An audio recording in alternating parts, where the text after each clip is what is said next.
all for being here. I just wanted to get out first things first. Please អរគុណដែលបាន everyone ចូលរួមនៅក្នុងថ្ងៃនេះលើសូមជម្រាបកិច្ចការខ្លះៗនៅក្នុងពេលនេះ attention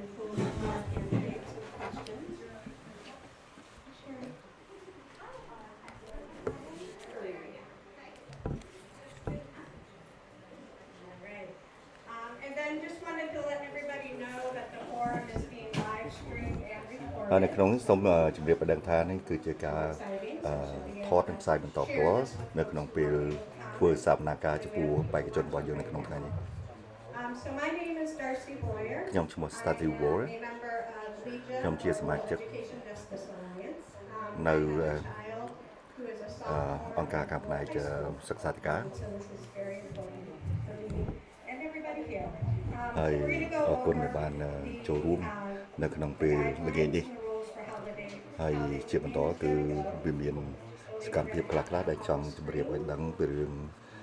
កិច្ចការដែលយើងត្រូវ ពិភាក្សាគ្នានៅពេលបន្តិចទៀត Sorry. So there's going to be equal time for all ចំពោះ candidates. បេក្ខជនទាំងអស់ហ្នឹងគឺគឺមានពេលវេលាគ្រប់គ្រាន់ត្រឹមត្រូវស្មើគ្នា Responses will be limited ហើយ to ចំ 1 ពោះ minute. ការដែលឆ្លើយតបនៅសំណួរផ្សេងៗគឺមានរយៈពេល1នាទី Questions will be yes or no ហើយ only មានសំណួរខ្លះដែលមានតាក់ទងគ្រាន់តែចម្លើយបាទឬក៏ទេ Got him. Oh, wow. Okay, this is getting complicated. No additional time will be given to either one, yes or no, or maybe, or no comment. Respectful dialogue. ចំពោះនៅក្នុងការសន្ទនាតែប្រហែលគឺសូមឲ្យមានការគោរពគ្នាទៅវិញមក Candidates must ហើយចំពោះបេក្ខជនទាំងអស់ about each other, their គឺត្រូវឲ្យមានការគោរពគ្នាចំពោះរវាងបេក្ខជនមួយៗ questions tonight are focused on role, budget, transparency. ហើយចំពោះសំណួរទី1ហ្នឹងគឺតាក់ទងនៅក្នុងគម្រោងចក្រការអំពីតម្លាភាពហើយនិងអំពី No ទួលនីតិ interruptions, របស់ one candidate at a time. ក្រុមទីប្រឹក្សា Only នី one មួយៗ candidate speaks at a time. Please do ហើយចំ not ពោះ interrupt, talk over បេក្ខជនដែលត្រូវនិយាយហ្នឹងគឺសូមរក្សាកុំឲ្យមាន Audience ការ participation. និយាយ Audience ពីលើ members នៅ are ពេល asked ដែល to គេកំពុង remain ជជែក quiet សូមរ and ក្សាការស្ងាត់ listen ស្ងៀម to responses. No cheering, clapping, or ហើយនៅក្នុងនេះគឺ distractions. មិនត្រូវឲ្យមានការទះដៃហូរវិជ្រាវឬក៏ការរំខានណាមួយកើតឡើងនៅក្នុងពេលដែលបេក្ខជនទាំងអស់នឹងនិយាយ Time limits will be enforced.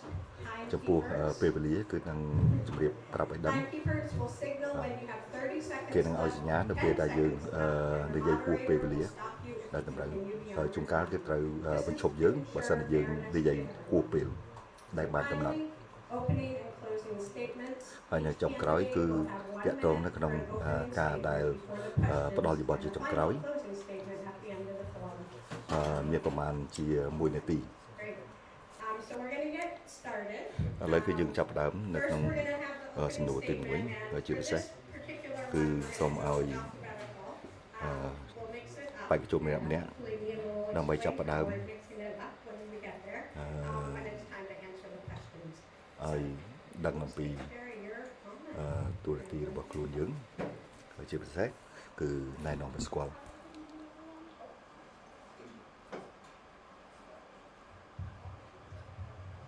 Hello, good evening, everyone. សួស្តី Thank you for coming out. To គឺថាខ្ញុំមានការរីករាយនឹងបានចូលរួមនៅក្នុងសកម្មភាពរបស់យើងនៅក្នុងថ្ងៃនេះខ្ញុំឈ្មោះ Sherry គាត់ណាខ្ញុំបានចូលឈ្មោះជាបេក្ខជននៅក្នុងសង្កាត់ទី5 running and here is for transparency. ហើយខ្ញុំមកចូលឈ្មោះនេះគឺសម្រាប់ពីរឿងក្នុងផ្នែកតម្លាភាព And understanding where our audience is. ហើយពីកិច្ចការដែលតាក់ទងនៅក្នុងគម្រោងចាយវាថវិកាប្រចាំឆ្នាំនេះផង ហើយមានការចាប់អារម្មណ៍ខ្លាំងពីរឿងខាងផ្នែក Into Lowell Public Schools, ការថែទាំមើលសុខភាព schools and have នៅក្នុងសាលារៀន and I'd like a solution to the unhoused and ហើយខ្ញុំចង់បានឲ្យមានដំណោះស្រាយដែលតាក់ទងនៅក្នុងខាងផ្នែកទីលំនៅឋានហើយជាពិសេសគឺចំពោះចាស់ជរានឹងផ្ទាល់តែម្ដង Hi everyone, my name is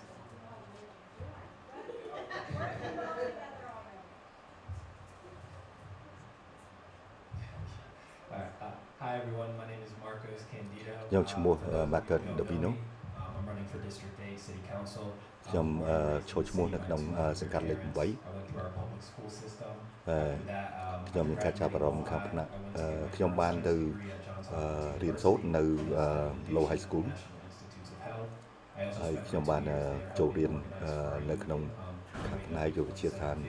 សុខភាព which was the largest federal union to form in over 10 years. So I'm ហើយ really proud of នៅ that ក្នុងកិច្ចការផ្សេង experience. ទៀត គឺខ្ញុំបានចូលរួមនៅក្នុងកិច្ចការ union ខាងសង្គមនឹងគឺចំនួនប្រហែលជា 10 ឆ្នាំ solutions that are proven to work in uplifting our working class families. ហើយជាពិសេសគឺខ្ញុំមានការចាប់អារម្មណ៍ខាងគ្រួសារដែលកំពុងធ្វើការដើម្បីនឹងស្វែងរកនៅការដោះស្រាយជីវភាពខ្លួនក្នុងគ្រួសារ Hi everyone, pardon the short mic cable. My name is Wayne Jeunesse. ខ្ញុំ Wayne Jeunesse I'm running for re-election here in District 4. ហើយខ្ញុំចូលឈ្មោះបេក្ខជនថ្មីជាលើកទី2របស់ខ្ញុំគឺសម្រាប់សង្កាត់លេខ 5 My day job is working as an IT professional for a software company. ហើយខ្ញុំតួនាទីរបស់ខ្ញុំនឹងជាអាជីពគឺធ្វើការឲ្យខាងក្រុមហ៊ុន IT Trying to solve them and just uplift life for everyone here, residents or businesses. ខ្ញុំក៏មានការចាប់អារម្មណ៍អំពីការរស់នៅរបស់អ្នកស្រុកដែលរស់នៅក្នុងទីក្រុងនេះផ្ទាល់តែម្ដង 2005 and I've been a downtown resident since the end of 2009. I really enjoy the work. Thank you for that. I really enjoy the work that being on the council has the opportunities the council being on the council. 2005 ហើយរហូតដល់ 2009 គឺខ្ញុំនៅបន្តកិច្ចការរបស់ខ្ញុំជាក្រុមទីប្រឹក្សាដែរហើយខ្ញុំនឹងព្យាយាមធ្វើការយ៉ាងស្វិតស្វាញទាំងថ្ងៃទាំងយប់ដើម្បីជីវភាពរបស់អ្នកស្រុកនៅក្នុងទីក្រុងផ្ទាល់តែម្ដង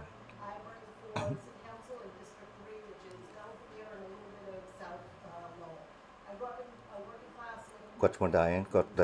ជាបេក្ខជនដែលចូលឈ្មោះនៅក្នុងសង្កាត់ Belvedere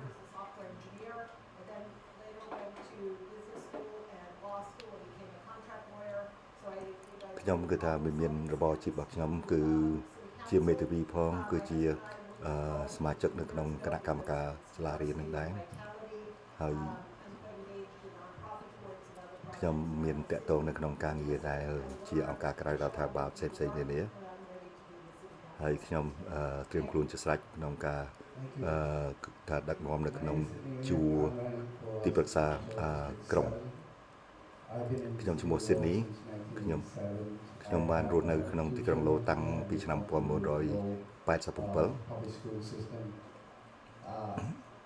My professional life is that I'm working in the healthcare field. ហើយខ្ញុំក៏មានការចាប់អារម្មណ៍ពីរឿងប្រព័ន្ធ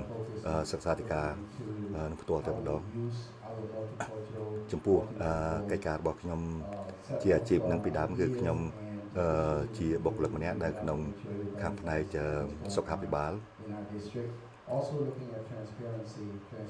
is not មានការចាប់អារម្មណ៍ខ្លាំងមួយទៀតគឺខាងផ្នែកតម្លាភាពនៅក្នុងកិច្ចការផងទាំងពួងដែលនឹងកើតឡើងហើយជាពិសេសគឺចង់ដឹងជាពិសេសអំពីជនដែលពុំមានចេះភាសាអង់គ្លេសជ្រៅជ្រះហើយចង់ឲ្យតើមានសេវាកម្មអីដើម្បីជួយនឹងគាំពៀរបស់អ្នកទាំងនោះហើយជាពិសេសនៅក្នុងគម្រោងចាយវិទ្យាវិការទាំងប្រមាណគឺត្រូវឲ្យមានភាពតម្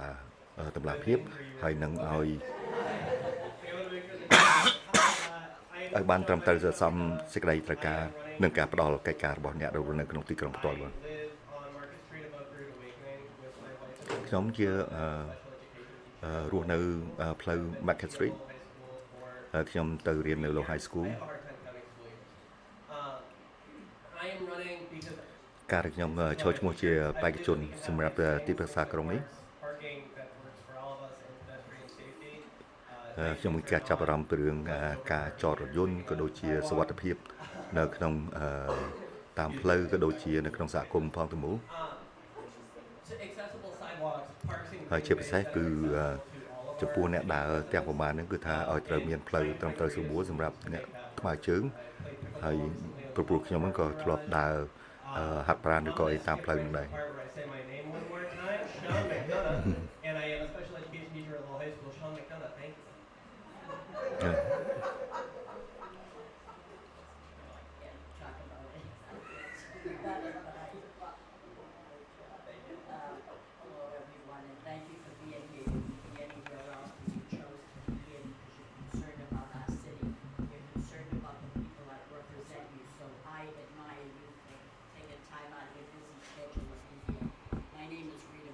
ខ្ញុំឈ្មោះរីតាមើសៀដែល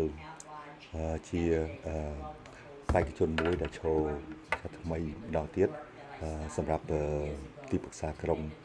ទូទាំងទីក្រុងផ្ទាល់តែហ្មងហើយជាពិសេសគឺ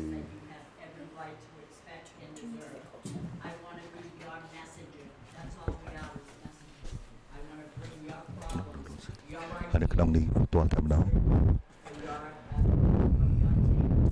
ខ្ញុំមានការចាប់អារម្មណ៍ដូចគ្នាអំពីកិច្ចការផ្សេងៗដែលកើតឡើងនៅក្នុងទីក្រុងនោះហើយនឹងយល់ដឹងអំពីកិច្ចការផ្សេងៗទៀតដែលប្រជាពលរដ្ឋនឹងត្រូវការចាំបាច់ហើយខ្ញុំយ៉ាងទៀតគឺខ្ញុំមានការពិសោធន៍បានច្រើនជាពិសេសនៅក្នុងកិច្ចការផ្សេងក្នុងទូនាទីជាទីប្រឹក្សាក្រុងខ្ញុំជាដំបូងគឺសូមថ្លែងអំណរគុណចំពោះអ្នកដែលបានរៀបចំនៅក្នុងកម្មវិធីថ្ងៃនេះហើយម្យ៉ាងទៀតសូមជម្រាបថាខ្ញុំមានកូន2នាក់ដែលបានទទួលលទ្ធផលអំពីការរៀនសូត្រនៅក្នុងវិទ្យាល័យលោកនេះផ្ទាល់តែម្ដង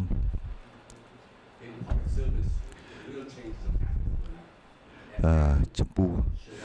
សេវាកម្មសម្រាប់សង្គមនឹងគឺថាវាមានការផ្លាស់ប្ដូរជាច្រើន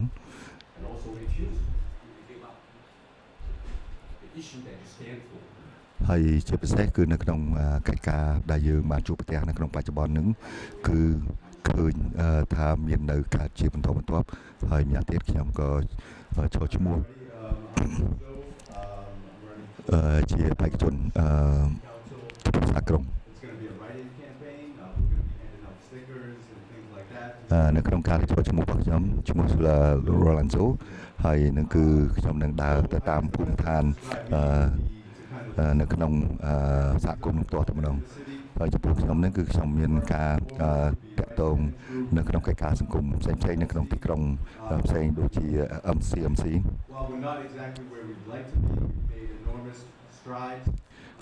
ទោះបីជាយើងគិតថាកិច្ចការជាច្រើនដែលយើងត្រូវធ្វើនឹងគឺវាមានច្រើនក៏ដោយក៏ប៉ុន្តែ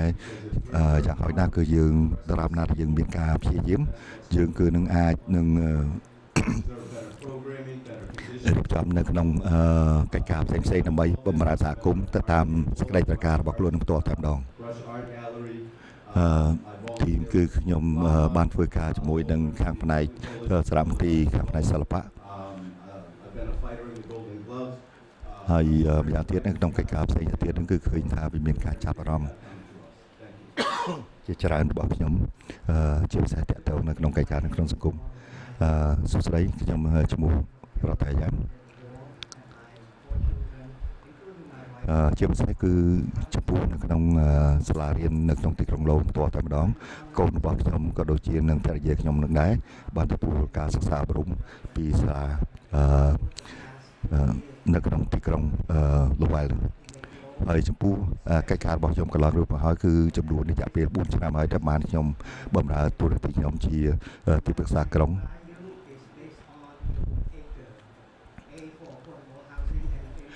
ចំពោះ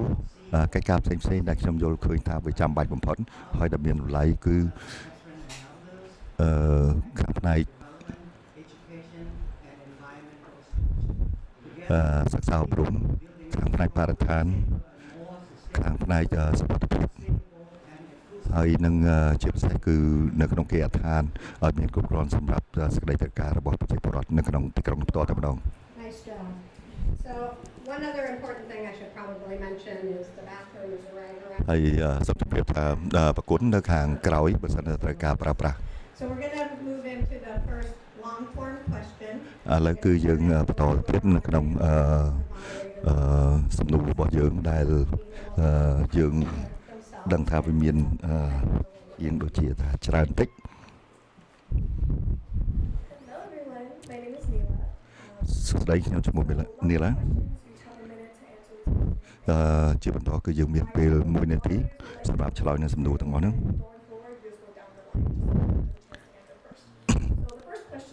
នៅសំណួរទី1នេះហើយបើសិនគឺអ្នកដែលចង់មានការផ្លាស់ប្ដូរនៅក្នុងទីក្រុងឡូនផ្ទាល់តែម្ដងជាពិសេសគឺខាងផ្នែកសារៈសំខាន់នៅក្នុងគម្រោងថវិការបស់យើងធ្វើយ៉ាងណាឲ្យ budget was អតិភិបនៅក្នុងគម្រោងចាយវាយថវិកាទាំងអស់ហ្នឹងមានដំណើរការតទៅមុខតើមានអ្វីខ្លះ what are we trying to accomplish here? And I think that one important thing to note is that we as city councilors, we can't directly add anything to the budget. នៅក្នុងផ្សេងមួយទៀតខ្ញុំយល់ឃើញថានៅក្នុង power that we have under a plain form of government. យើង Budget, we can ឃើញថាយើងមិនអាចនឹងចាយវាយខ្ជះខ្ជាយនៅក្នុងថវិកាផ្សេងៗទៅតាមសេចក្តីត្រូវការរបស់យើងនឹងទេប៉ុន្តែព្រោះថាធម្មតានៅក្នុងលុយកាក់ទាំងបានគឺយើងបានមួយចំណែកពីខាងរដ្ឋ asking for in the community. And I want ហើយសំខាន់ជាងគេបំផុតហ្នឹងគឺថាយើងត្រូវដឹងថាតើក្នុងសហគមន៍របស់យើងនឹងមានសេចក្តីត្រូវការអ្វីខ្លះសម្រាប់ការរស់នៅរបស់គេនៅក្នុងទីក្រុង from the community. So I want to really try to emphasize that through the next few budget cycles. And that's ហើយចំពោះការចាយវាយថវិកាហ្នឹងគឺអាស្រ័យទៅលើសេចក្តីត្រូវការហើយនិងការតម្រូវពីប្រជាពលរដ្ឋនៅក្នុងទីក្រុងរបស់ One of the things that I have heard from residents is that កិច្ចការមួយដែលខ្ញុំបានឮអំពីអ្នកដែលរស់នៅក្នុងទីក្រុងឡូហ្នឹង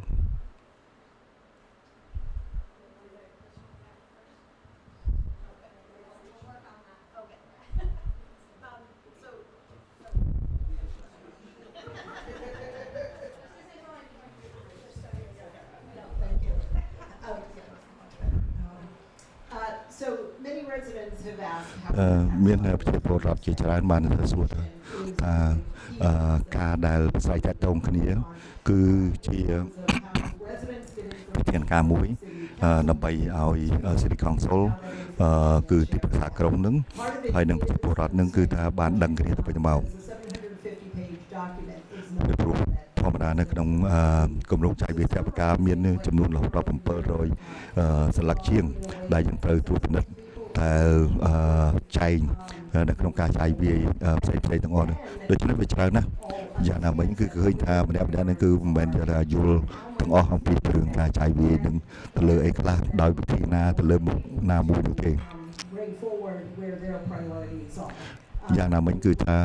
ចំពោះអត្ថប្រយោជន៍ដែលសំខាន់ជាងគេបំផុតហ្នឹងគឺយើងត្រូវលើករបស់ហ្នឹងយកមកពិភាក្សាគ្នាដើម្បីនឹងលៃលកនឹងចាយវាយថវិកាទាំងអស់ហ្នឹងឲ្យបាន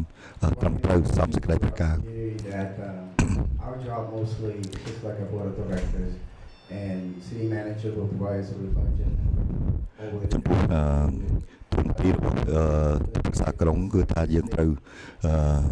ពិនិត្យមើលសារធាតុថ្មីម្ដងទៀត Translate into English. ដែលយើងត្រូវយល់ដឹងថាមានច្រើនទំព័រហើយនឹងមានច្រើនបែបច្រើនយ៉ាង Their preference and what they want, how important it is to get out and vote. And you just ហើយនៅ make ក្នុង command. សំខាន់ជាងគេបំផុតហ្នឹងគឺថាចំពោះអ្នកដែលមិនចេះអក្សរមិនចេះភាសាអង់គ្លេសផ្ទាល់ទៅដល់មានរដ្ឋភាពការលំបាកនៅក្នុងការយល់ដឹងអំពី I want to កិច្ច focus ការផ្សេងៗដែលតាក់ទងនៅក្នុងគម្រោងចាយថវិកា on ហើយដូច្នេះគឺមានតែការតាក់ទងគ្នា programs. ហើយ House inside the city of Lowell, and this is something that I'm looking forward to. Thank you. ហើយនៅក្នុងនេះគឺថាយើងត្រូវមានការពិភាក្សាគ្នាទៅវិញទៅមកតាក់ទងគ្នា Is this on? And time. Okay. Am I? I'm gonna wait. Sorry. Thank you. Okay. Yes. So the rhythm has been killed, but here we go. I would like to see the city prioritize budgeting. ខ្ញុំចង់ឃើញឲ្យទីក្រុងផ្ទាល់តែម្ដងឲ្យត្រូវមានបង្កើតនៅអតិភិបណាមួយដែលសំខាន់ផ្សេងៗឲ្យទៅតាមសេចក្តីត្រូវការរបស់ប្រជាពលរដ្ឋហើយជាពិសេសគឺទីកន្លែងសម្រាប់សាធារណជនគឺថាអាចនឹងទទួលនៅផលប្រយោជន៍បាន On fully funding schools, I understand that the city council can't pull out a checkbook and write it, but I'll say it. ចំពោះការចំណាយទៅលើខាងផ្នែកនគរបាលគឺយើងមិនអាចនឹងទិញឆែកយកមកសញ្ញេហើយដើម្បីប្រគ្រប់នៅសេចក្តីត្រូវការនោះទេក៏ប៉ុន្តែយើងត្រូវគិតមើលថាតើមានប្រមាណភាគរយ 14% ឬក៏ 20% ដែលត្រូវចំណាយទៅលើខាងផ្នែកលើនគរបាលគឺខាងផ្នែកសន្តិសុខឬក៏សុខភាពរបស់ប្រជាពលរដ្ឋ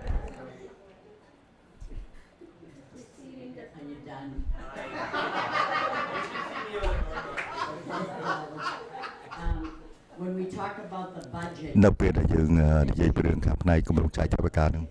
you can vote to approve that budget. យើងអាចធ្វើការបោះឆ្នោតកាត់បន្ថយឬក៏ទម្លាក់ពីរឿងខាងផ្នែកគម្រោងថវិកា And this very council did that. ហើយថានៅក្នុងនេះគឺមានការបោះឆ្នោតដោយមតិភាគច្រើននៅក្នុងការដែលត្រូវចាយវាយប្រចាំឆ្នាំរបស់យើងហើយបើសិនជានៅក្នុងនេះគឺត្រូវតែបោះឆ្នោតទៅវិញមករហូតទៅដល់យើងបានសម្រេចជាចុងក្រោយពីព្រោះថាយើងឃើញថាទឹកប្រាក់ប្រហែលខ្ទង់4 លានដុល្លារហ្នឹងគឺថាវាមានទំហំធំណាស់ដូច្នេះគឺថា CLC, Merrimack Valley Central Labor Council with the teachers union, they endorsed me. Thank you very much. នៅក្នុងនេះគឺចំពោះការចាយវាយទាំងបានហ្នឹងគឺខាងផ្នែក union នៅ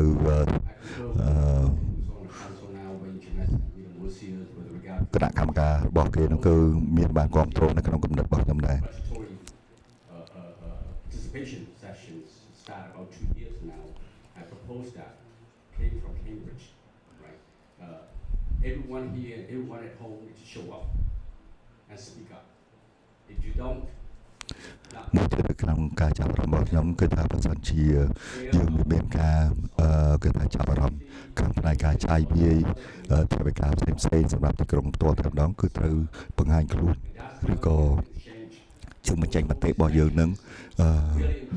នៅពេលមានការប្រជុំម្ដងហើយពីព្រោះថាអ្វីៗមកជាសម្លេងរបស់យើងគឺអាចធ្វើឲ្យមានការថាកែប្រែឬក៏អាចមានជួយការរីកចម្រើននៅក្នុងពេលដែលយើងពិនិត្យនៅក្នុងការចាយវាយថវិកាម្ដង next year, otherwise, not gonna be a whole lot of change. Thank you. ហើយម្យ៉ាងទៀតគឺថាបើសិនជាយើងធ្វើឲ្យមានខកខានពេលវេលានេះគឺថាអាចមានឱកាសរបស់យើងនឹងគឺថា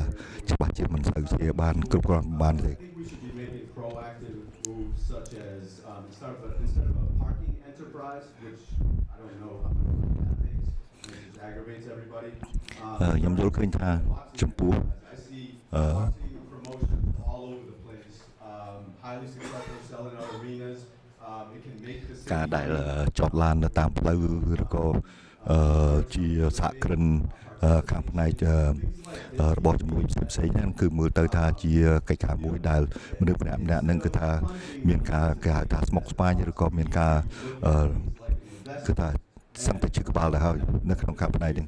ក៏ប៉ុន្តែខ្ញុំយល់ឃើញថាវាមានគំនិតផ្សេងៗទៀតដែលប្រជាពលរដ្ឋហ្នឹងគឺអាចពំយោទៅដល់ទីប្រឹក្សារបស់ក្រុមរបស់យើងផ្ទាល់ដើម្បីឲ្យបានដឹងដល់ទីប្រឹក្សាក្រុម The law is a plan B government, and we, the councillor, and I'm one of them too, of the 11, that we as in the companies, we are the board of directors, and we hired a CEO, which is a city manager, and we hired a CFO. They put together. នៅក្នុងទីក្រុងលោកហ្នឹងគឺយើងឃើញថាយើងបានរៀបចំនឹងឲ្យមានការងារសម្រាប់ CEO ជាពិសេសគឺ The difference is that I had an opportunity to ask our city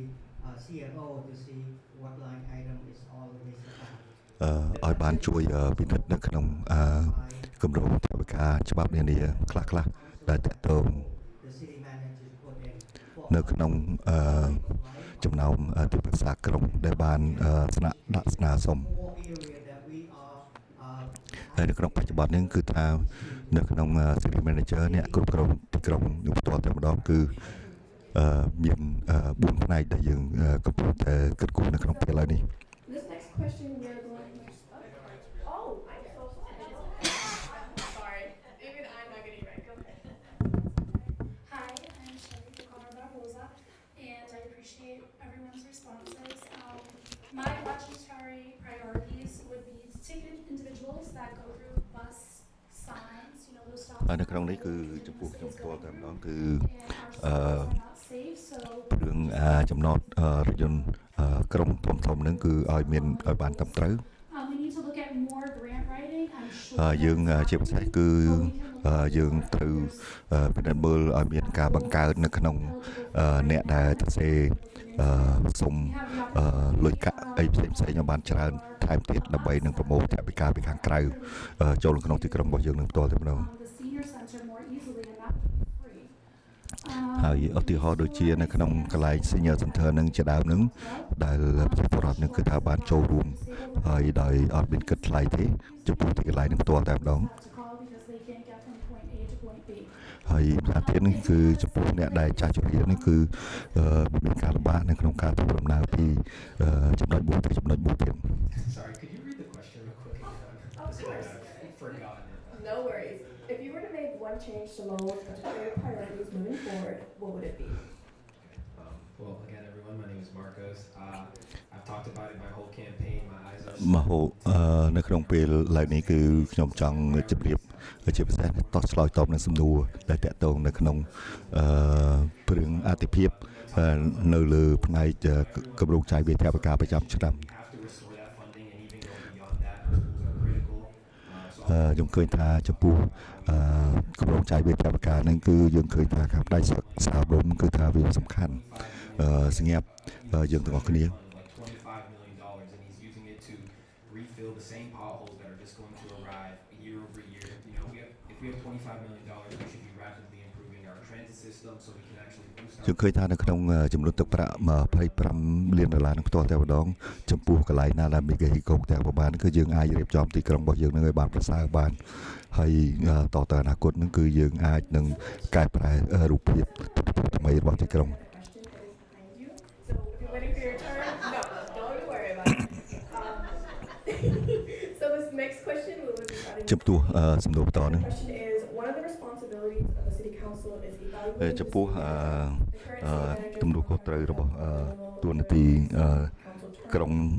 ផ្ទាល់តែម្ដង most important when evaluating a city manager. Personally, I like city manager to តើមានវិធីណាមួយដែលតាក់ទងនៅក្នុងការវាស់ស្ទង់នៅការងាររបស់អ្នកគ្រប់គ្រងទីក្រុងនឹងផ្ទាល់តែម្ដងហើយជាពិសេសនៅក្នុងដែលនិយាយតាក់ទងកងត្រារបស់គេហៅថាកិច្ចព្រមព្រៀងកងត្រាហ្នឹងរបស់ City Manager ហ្នឹងចិត្តដល់ពេលនឹងធ្វើសារជាថ្មីម្ដងហើយនៅក្នុងពេលនេះតើវាត្រូវមានកិច្ចការអ្វីខ្លះដែលយើងសំខាន់ដែលយើងត្រូវធ្វើការវាស់ស្ទង់អំពីការ converse with the community some more. There's a lot of ស្ទង់មើលអំពីការងាររបស់ City Manager should be going out and pick it up so that we can improve the quality of life in all corners of the city. Thank you. ហើយនៅក្នុងនេះសំខាន់ជាងគេបំផុតហ្នឹងគឺថាយើងចង់ឲ្យមានការគេថាត្រួតពិនិត្យមើលឲ្យបានដល់ចំពោះការងាររបស់ City Manager មានន័យថាអ្នកគ្រប់គ្រងការងារនៅក្នុងទីក្រុងលោកបន្តហ្នឹង The city manager. ហើយបន្តទៀតនឹងខ្ញុំចង់ប្រាប់ថានៅពេលដែលយើងធ្វើការវាស់ស្ទង់អំពីការងាររបស់ City Manager មានន័យថាអ្នកគ្រប់គ្រងក្រុមហ្នឹង That's what we do in Lowell. គឺដើម្បីធ្វើយ៉ាងណាឲ្យធ្វើការគេថាធ្វើការបានល្អឬក៏មិនបានល្អយ៉ាងណាហ្នឹងគឺយើងត្រូវមានការត្រួតពិនិត្យដោយយកទុកដាក់ឲ្យបានច្បាស់អំពីការងារហើយនឹងអំពីអ្វីដែលកើតឡើងនៅក្នុងការងាររបស់គាត់នឹងតតែម្ដង For a charter review on the municipal election ballot and form a committee that would then take a look at the city's charter and decide if something like actually letting a popular election for a mayor be a binding referendum. It wouldn't be a binding referendum anymore. We would actually get a say in who runs our city. Thank you. នៅក្នុងនេះគឺចំពោះអ្វីដែលកើតឡើងគឺយើងត្រូវមានការប្រមូលផ្ដុំអំពីសិលឹកឆ្នោតផ្សេងៗដែលតាក់ទងនៅក្នុងអ្វីដែលខាង City Manager នឹងធ្វើ Number one, communication. What you know, I want to know. I want this council to be on the same page, and this city manager does that. A city manager is only as good as those as he surrounds himself with. He's got a dynamite តាមខ្ញុំគិតមើលទៅនៅក្នុងពេលបច្ចុប្បន្ននេះចំពោះអ្នកដែលគ្រប់គ្រងនៅក្នុងទីក្រុងផ្ទាល់ទៅនឹងបានធ្វើកិច្ចការបានល្អហើយក៏មានអ្នកផ្សេងទៀតហ្នឹងគឺគេគ្រប់គ្រងគាត់ចំពោះកិច្ចការដែលបានធ្វើកន្លងរួចមកហើយ downtown neighborhood meeting, she wanted a loading dock sign on a building. I got the sign man to make one. He's gonna give it to me tomorrow. I'm gonna ចំពោះអ្វីៗដែលប្រជាពលរដ្ឋនឹងធ្វើការស្នើសុំគឺឃើញកន្លងរួចមកហើយគឺតាមបានចំពោះ City Manager នឹងគឺបានធ្វើកិច្ចការបានល្អហើយខ្ញុំអាចនឹងនិយាយប្រាប់ច្រើនណាស់អំពីកិច្ចការរបស់គាត់ដែលធ្វើកន្លងរួចមកហើយនឹង It's critical when you select the city managers. វាជាការងារមួយដែលមានគេហៅថាសំខាន់ហើយជាពិសេសគឺវាមានប្រយោជន៍ដ៏ធំដែលយើងគួរតែដឹងអំពីការងារនិងការទទួលខុសត្រូវរបស់ City Manager ផ្ទាល់តែម្ដង Diversity of the city and making sure that the people that serve the city reflective of the community. ហើយតាមយោបល់ខ្ញុំយល់ឃើញថាចំពោះ City Manager ដែលការងារទាំងបានហ្នឹងគឺត្រូវធ្វើឲ្យបានសមសេចក្តីត្រូវការរបស់ប្រជាពលរដ្ឋដែលរស់នៅព្រោះថាក្នុងទីក្រុងនេះគឺមានចម្រុះពូជសាសន៍ដែលបានរស់នៅនឹងផ្ទាល់តែម្ដង That's not reflective of the community that we serve. I ហើយនៅឃើញ understand នៅក្នុងនេះគឺឃើញថាមានពេលកន្លងរួចមកហើយខ្លះហ្នឹងគឺអ្វីៗដែលយើងធ្វើជាសេវាកម្មផ្សេងៗហ្នឹងគឺវាមិនដែលសមឬក៏ទៅតាមសេចក្តីត្រូវការរបស់ប្រជាពលរដ្ឋដែលរស់នៅទាំងអស់នោះទេដូច្នេះគឺត្រូវធ្វើយ៉ាងណាដើម្បីកិច្ចការរបស់យើងគឺត្រូវត្រួតពិនិត្យឲ្យបានត្រឹមត្រូវអំពីការងាររបស់ City Manager He just seems to speak down to us, like the good old boys club and whatnot. I know he's doing his job, but okay, this is how I would hold him accountable, and not just him, but any city manager, is to have 30 updates on every single motion that goes to his desk every 30 days and to be posted on the city website so that anybody who brings it forward knows where it is. If it's អានឹងការខ្ញុំចាប់អារម្មណ៍ខ្លាំងគឺអ្វីៗទាំងអស់ដែល City Manager នឹងធ្វើការងាររបស់ខ្លួនគឺក្រោយពីរយៈពេល30ថ្ងៃគឺត្រូវបិទផ្សាយប្រកាសដើម្បីប្រជាពលរដ្ឋមិនដឹងអាហ្នឹងគឺខ្ញុំនិយាយជាទូទៅចំពោះការងាររបស់អ្នកគ្រប់គ្រងទីក្រុងផ្ទាល់តែម្ដងដែលគេហៅថា City Manager ហ្នឹង and not have to bring it forward again. ហើយម្យ៉ាងទៀតហ្នឹងគឺដើម្បីជៀសវាងកុំឲ្យកិច្ចការទាំងអស់ហ្នឹងនិយាយដដែលពីព្រោះមានពេលខ្លះដែលគេយើងមិនបានដឹងព័ត៌មានជាមុនទេអាហ្នឹងគឺថាប្រជាពលរដ្ឋក៏មិនបានដឹងអីដែរដូច្នេះកាលណាជួបគ្នាលើក្រោយក៏លើកក្នុងវគ្គប្រជុំទាំងប្រហែលហ្នឹងនិយាយទៅរឿងដដែលដោយខាតពេលវេលា And then what we do is we evaluate it based on what we set up for all the councillors. We have that criteria, and we ចំពោះការយល់ឃើញរបស់ខ្ញុំថាការដែលប្រើគឺថាវស្តុនៅអំពីសមត្ថភាពហើយនិងវស្តុនៅអំពីកិច្ចការរបស់ City Manager ហ្នឹងគឺវាមានគេហៅថាបែបផែនខ្នាតរបស់វាត្រឹមត្រូវទាំងអស់គឺយើងយកគ្រោងបែបខានទាំងអស់ហ្នឹងយកមកត្រួតពិនិត្យហើយនឹងដើម្បីធ្វើការវាស់ស្ទង់អំពីស្វែងរកនៅចំណុចខ្សោយហើយនឹងចំណុចល្អរបស់ City Manager ហើយនឹងដាក់ពិន្ទុថាបាននៅក្នុងកម្រិតណាចំពោះ City Manager ហ្នឹង Hello, my name is Shari Barbosa again. In regards to evaluating the city manager, the first thing that I would do on a motion would be to open all of the accounts so that everyone can see them, so we can have like see through, if they have. ទីមួយគឺខ្ញុំចង់ឲ្យមានការបើកចំហឲ្យបានគេហៅថាឲ្យបានច្បាស់លាស់ហើយជាពិសេសតម្លាភាពឲ្យកើតមានឡើងតាមរយៈនៅក្នុងការរបាយការណ៍ហើយនឹងព័ត៌មានផ្សេងដែលត្រូវបិទផ្សាយដល់ប្រជាពលរដ្ឋហើយខ្ញុំចង់ឃើញនិងចង់បានឲ្យនៅអ្វីៗកិច្ចការដែលខាង City Manager ធ្វើទាំងបានហ្នឹងគឺបានផ្សព្វផ្សាយឲ្យបានត្រឹមត្រូវស្រួលបួលនឹក ដល់ប្រជាពលរដ្ឋ we pay the taxes and whether we rent or we own, I really ហើយម្យ៉ាងទៀតនេះខ្ញុំក៏នៅបញ្ជាក់ថាប្រជាពលរដ្ឋជាអ្នកបង់ពន្ធទាំងអស់ហើយចំពោះពន្ធទាំងប្រមាណនេះគឺសម្រាប់ជាប្រាក់បៀវត្សឬក៏ជាប្រាក់ខែរបស់ City Manager ដូច្នេះម្នាក់គឺត្រូវមានតម្លាភាពហើយនឹងមានការទទួលខុសត្រូវខ្ពស់ City manager that put forth a budget that took $4 million away from our school. He's not doing good in my head. This is the same city manager who's pro-developer, anti-affordable housing. ខ្ញុំយល់ឃើញថាចំពោះ City Manager នៅក្នុងបច្ចុប្បន្ននេះគឺថាបានដកលុយចំនួនប្រមាណជា$4 លានចេញពីផ្នែកសិក្សាអប់រំហើយនៅក្នុងនេះខ្ញុំយល់ឃើញថាគាត់មិនបានធ្វើការបានល្អទេនៅក្នុងផ្នែកសិក្សាអប់រំ Thank you. So I think the most important thing to look at is the team that the manager puts around him and the results thereof. You can't really make these decisions based on gut feelings. It's all about data for me. នៅក្នុងនេះចំពោះអ្វីដែលយើងធ្វើទាំងបានគឺមិនមែនអាស្រ័យទៅលើអារម្មណ៍ឬក៏ចិត្តរបស់យើងនោះទេនៅពេលដែលយើងធ្វើការប្រស្ទង់នៅជាពិសេសគឺអំពីការងាររបស់ City Manager នេះអ្វីទាំងអស់គឺអាស្រ័យទៅលើទិន្នន័យដែលយើងបានទទួលឬក៏យើងបានធ្វើកន្លងរួចមកហើយនេះ The council actually extended his contract.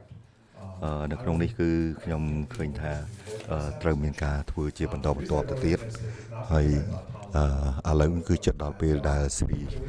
Manager ហ្នឹងគឺត្រូវគេហៅថា renew មានន័យថាធ្វើកុងត្រាសាជាថ្មីដើម្បីទទួលកិច្ចការនេះជាបន្តទៀតក៏អត់ហើយនៅក្នុងនេះគឺខ្ញុំឃើញថាយល់ឃើញថាចំពោះ Thomas ជា City Manager ហ្នឹងគឺថាបានធ្វើកិច្ចការបានល្អរួចទៅហើយ So as a corporate lawyer, I've advised both corporate boards and nonprofit boards, including ones I've served on, about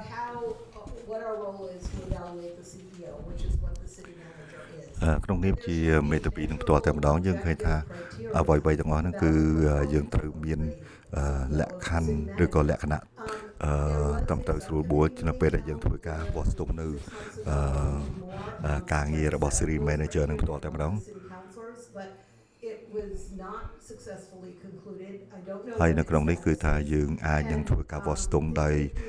យកតាមគេហៅថាកិច្ចតម្រូវផ្សេងៗនៅក្នុងកុងត្រារបស់ City Manager នឹងផ្ទាល់តែម្ដងយកមកពិនិត្យមើលហើយចំពោះរបាយការណ៍ទាំងអស់ហ្នឹងគឺវាការចាំបាច់នៅក្នុងការដែលត្រួតមើលពិនិត្យថាតើត្រូវបន្តកុងត្រាជាមួយនឹង City Manager នឹងតទៅទៀតឬក៏ត្រូវបញ្ចប់ត្រឹមនោះហើយនៅក្នុងពេលនោះគឺថាយើងអាចទាំងអស់គ្នានឹងគឺអាចនឹងដឹងទាំងអស់គ្នាអំពីកិច្ចការរយៈជ្រៅផ្សេងៗដែល City Manager នឹងគឺត្រូវធ្វើឥឡូវបន្តទៀតនឹងគឺនិយាយតាក់ទងខាងផ្នែកគេអាឋាន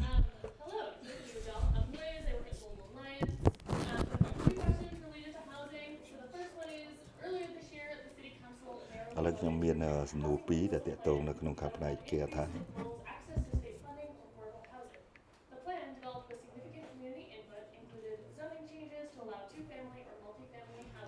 នៅក្នុងដើមឆ្នាំនេះផ្ទាល់តែម្ដងទីប្រឹក្សាក្រុងគឺបានធ្វើការបោះឆ្នោតដើម្បីនឹងទាត់ចោលនៅគម្រោងកសាងថវិកាពីរឿងសេចក្តីពីច្បាប់គម្រោងកសាងផ្ទះនោះហើយដែលគម្រោងគេហ្នឹងគឺដើម្បីបង្កើនឲ្យមានផ្ទះសម្បែងបានច្រើនជាងមុននៅក្នុងរដ្ឋនេះផ្ទាល់តែម្ដងទៅតាមការផ្ដល់លុយអំពីរដ្ឋនឹងផ្ទាល់តែម្ដងពី state ដើម្បីឲ្យអ្នកស្រុកទាំងអស់ហ្នឹងគឺអាចមានលទ្ធភាពនឹងស្វែងរកនៅក្នុងការរស់នៅនិងមានផ្ទះសម្បែងដូចគេដូចឯងហើយយ៉ាងទៀតគឺថាចំពោះការកិច្ចការផ្សេងៗឧទាហរណ៍ដូចជាផ្ទះសញ្ញាពីគ្រួសារឬក៏ច្រើនគ្រួសារឬក៏តែគ្រួសារផ្ទាល់តែម្ដងគឺវាសំខាន់សម្រាប់ជាពលរដ្ឋហើយនៅក្នុងពេលនេះតើវាមានច្បាប់ផ្សេងៗដែលតាក់ទងនៅក្នុងការបង្កើននៅមានការដោះស្រាយចំពោះកិច្ចតម្រូវផ្សេងៗនៅក្នុងការដែលសាងសង់ផ្ទះសម្បែងដែលអាចមានលទ្ធភាពទិញបាន 118 new units, HDIP tax credits were awarded to 2 projects. ហើយនៅឃើញថានៅក្នុងទីក្រុងឡូយ៉ាល់បន្តតែម្ដងគឺថាវាមានក្រុមហ៊ុនផ្សេងៗនេះគឺថាធ្វើការតាក់ទងនៅក្នុងការបង្កើនឲ្យមានការរៀបចំនៅក្នុងការសង់ទីលំនៅថ្មីៗ to pay consultant those almost 2 years.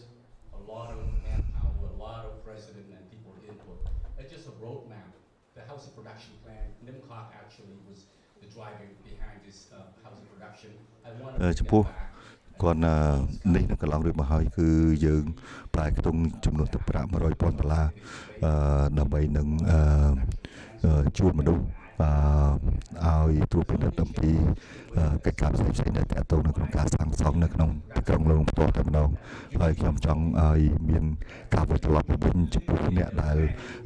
គេហៅថាជាអ្នកប្រឹក្សាប្រកបយោបល់អំពីការសាងសង់ទីលំនៅថ្មី roadmap, some ហើយយ៉ាងហោចណាស់គឺទៅដើម្បីជួយនាំផ្លូវយើងឲ្យយើងយល់កាន់ច្បាស់អំពីអ្វីៗនៅក្នុងការសាងសង់ផ្ទះនៅក្នុងនេះខ្ញុំសូមបញ្ជាក់ថាខ្ញុំមិនមែនជាអ្នកឯកទេសខាងផ្នែកព្រឹងផ្ទះសម្បែងនោះទេ I don't want two-story buildings in Belvedere and this and that. They really don't want a certain type of person in their neighborhood. NIMBY, again, I'm not very well versed on this. ហើយនៅក្នុងនេះគឺឧទាហរណ៍ដូចជាការសាងសង់ផ្ទះ2ជាន់នៅខាងម្ដុំ Belvedere ក៏ស្អីដែរនឹងទៀតខ្ញុំវាពិបាកថាព្រោះខ្ញុំមិនមែនជាអ្នកឯកទេសខាងផ្នែកហ្នឹង នៅក្នុងនេះគឺខ្ញុំចង់ឲ្យមានការបន្តនៅក្នុងការបង្កើតឲ្យមានផ្ទះសម្បែងតទៅទៀត move forward and improve the ADU because I represent District 7. All of us are immigrants coming from somewhere, and we have a lot of large families. So if ADU pass would allow us to have legal basement for our family, for our children. នៅក្នុងនេះខ្ញុំជម្រាបថាចំពោះនៅក្នុងសង្កាត់ទី7គឺវាមានជនបទតប្រវេទជាច្រើនគឺថាបានមករស់នៅក្នុងសង្កាត់នេះផ្ទាល់តែម្ដងហើយខ្ញុំចង់ឃើញឲ្យមានការផ្ទះសម្បែងដែលសាងសង់ឡើងនឹងគឺឲ្យមានតម្លៃសមរម្យដែលមនុស្សម្នាក់ៗហ្នឹងគឺអាចគឺឬក៏ក្រុមគ្រួសារខ្លះហ្នឹងគឺអាចមានលទ្ធភាពនៅក្នុងការទិញផ្ទះសម្រាប់លំនៅឋានរបស់ខ្លួនហ្នឹងឯង ហើយ 733 apartment 733 Broadway Street 52 apartment that come online ហើយនៅក្នុងនោះគឺវាមានកន្លែងផ្សេងៗទៀតដែលកំពុងតែមានដំណើរការនៅខាង Broadway ជាដើម Hi, my name is Sherry Barbosa. Meu nome é Sherry Barbosa. Eu falo português também. Se você quer, eu posso conversar com você assim. The housing production ចំពោះការបង្កើននៅក្នុងផ្នែកទីលំនៅផ្ទាល់តែម្ដងយើងឃើញថាវាមានទីកន្លែងខ្លះហ្នឹងគឺនៅមានមនុស្សកកកុញដែលរស់នៅក្នុងគេអត្រានីមួយៗឬក៏ផ្ទះហ្នឹងវាច្រើនលើសលប់នៅក្នុងតំបន់ខ្លះៗ wherever we're putting in more housing. ហើយនៅក្នុងនេះគឺថាយើងចង់ឲ្យឃើញមានទីលំនៅដែលពេលមានការសាងសង់នឹងឲ្យបានច្រើនជាងមុនហើយជាពិសេសគឺខាងផ្នែកការដឹកជញ្ជូនជាដើមនឹងគឺថាឲ្យបានបង្កើនច្រើនជាងមុន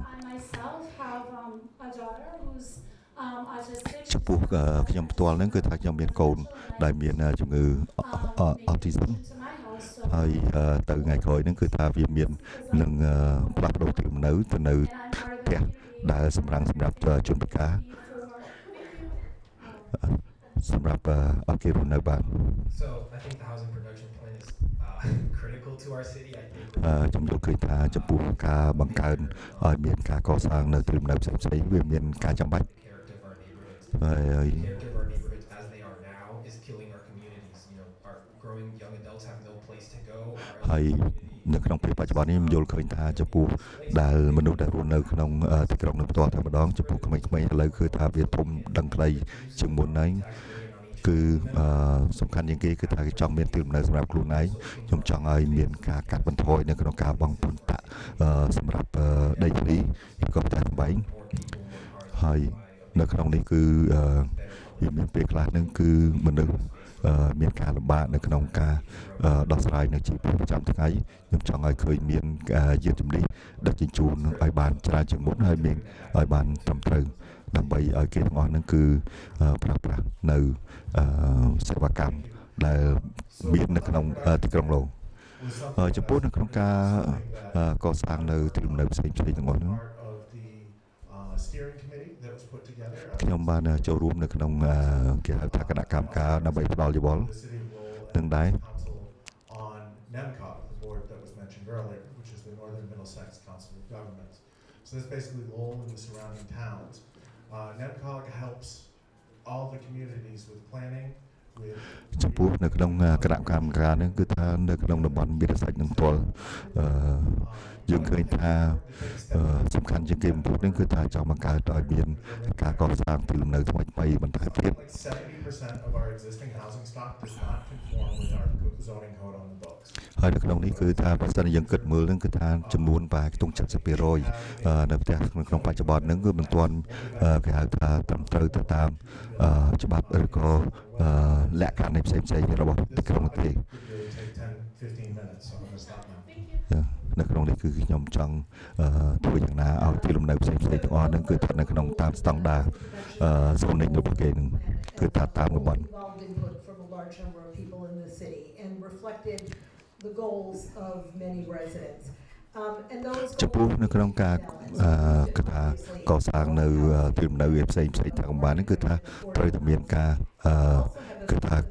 សមស្របទៅតាមសេចក្តីត្រូវការរបស់មនុស្សដែលរស់នៅក្នុងទីក្រុង The housing production plan did not require major changes. It allowed ចំពោះនៅក្នុងការដែលបង្កើតនៅទីលំនៅផ្សេងៗតាមប្រមាណហ្នឹងគឺថាវាមិនចាំបាច់តម្រូវថាត្រូវបង្កើតឲ្យបានច្រើនសម្រាប់ទីកន្លែងមួយៗហ្នឹងទេក៏ប៉ុន្តែគឺឃើញថានៅក្នុងការយើងជជែកគ្នាពេលនេះគឺថាវាត្រូវចង់ចំណុចទៅលើ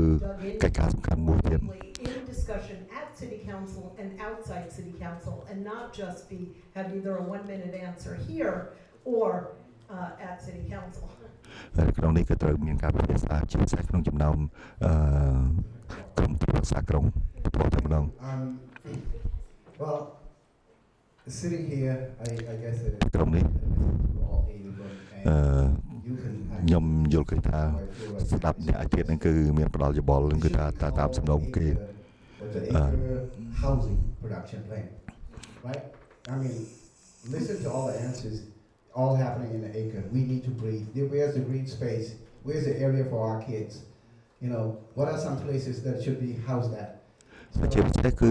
រឿងផ្ទះសម្បែងតាមប្រមាណយើងត្រូវគិតពីលើថានៅម្ដុំខាងអេកើគឺខាងសង្កាត់ទី7ផ្ទាល់តែម្ដង So គឺ this is something that we need to really discuss and look at. ត្រូវពិនិត្យមើលឲ្យបានត្រឹមត្រូវថាចំពោះយើងឃើញថានៅមិនទាន់បានត្រឹមត្រូវក៏សមរម្យនៅក្នុងតាមសេចក្តីត្រូវការជាពិសេសគឺសម្រាប់ប្រជាពលរដ្ឋដែលរស់នៅក្នុងតំបន់អេកើនឹងទួយ Street is really getting smaller as well. Thank you.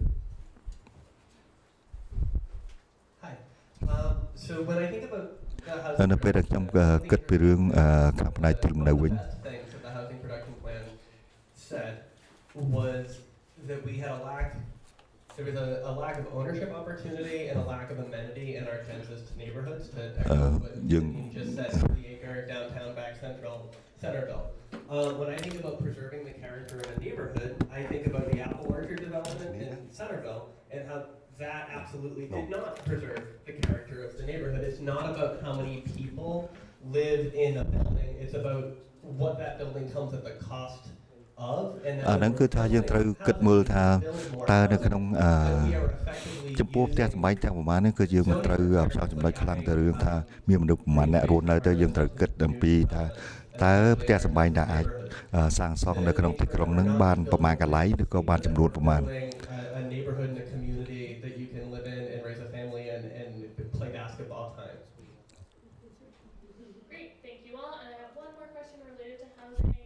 មានសំណួរមួយទៀតដែលតកតងនៅក្នុងលំនៅឋាន To address challenges faced by unhoused individuals in Lowell, and we're going to continue to give lots of those as concern. តើ មានជំនាញបែបណាខ្លះដែលនៅក្នុងការដែលយើងត្រូវការដោះស្រាយអំពីសេចក្តីត្រូវការពីរឿងខាងផ្នែកទីលំនៅនោះនៅក្នុងទីក្រុងឡូមួយហ្នឹងគឺថាយើងចង់ឲ្យមានកម្មវិធីត្រឹមត្រូវសម្រាប់ជួយដល់ប្រជាពលរដ្ឋ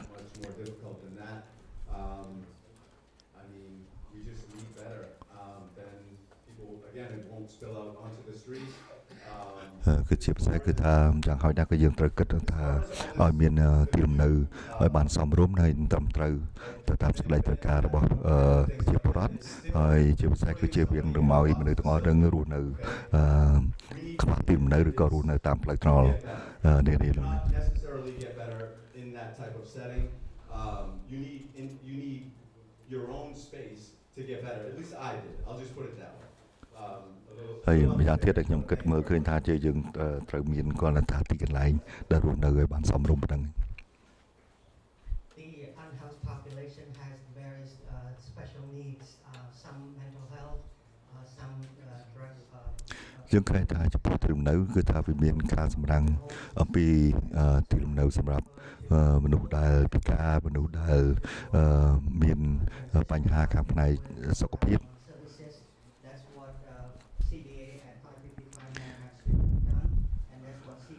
យើងឃើញថារបៀបដូចជាខាងផ្នែកប្រភេទហ្នឹងគឺថាយើងឃើញក្រសួង2ដែលក្រសួង CBA ដែលបានរៀបចំឲ្យមានផ្ទះសម្បែងសម្រាប់អ្នកគេហៅថាមានពិការឬក៏មនុស្សដែលមានបញ្ហាខាងផ្នែកសុខភាពនឹងរស់នៅខាង Market Street ជាដើម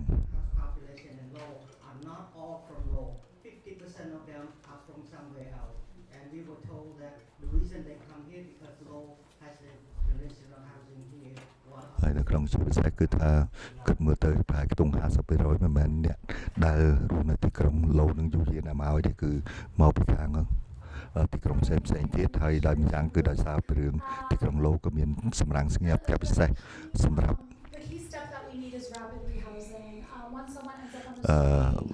បានមក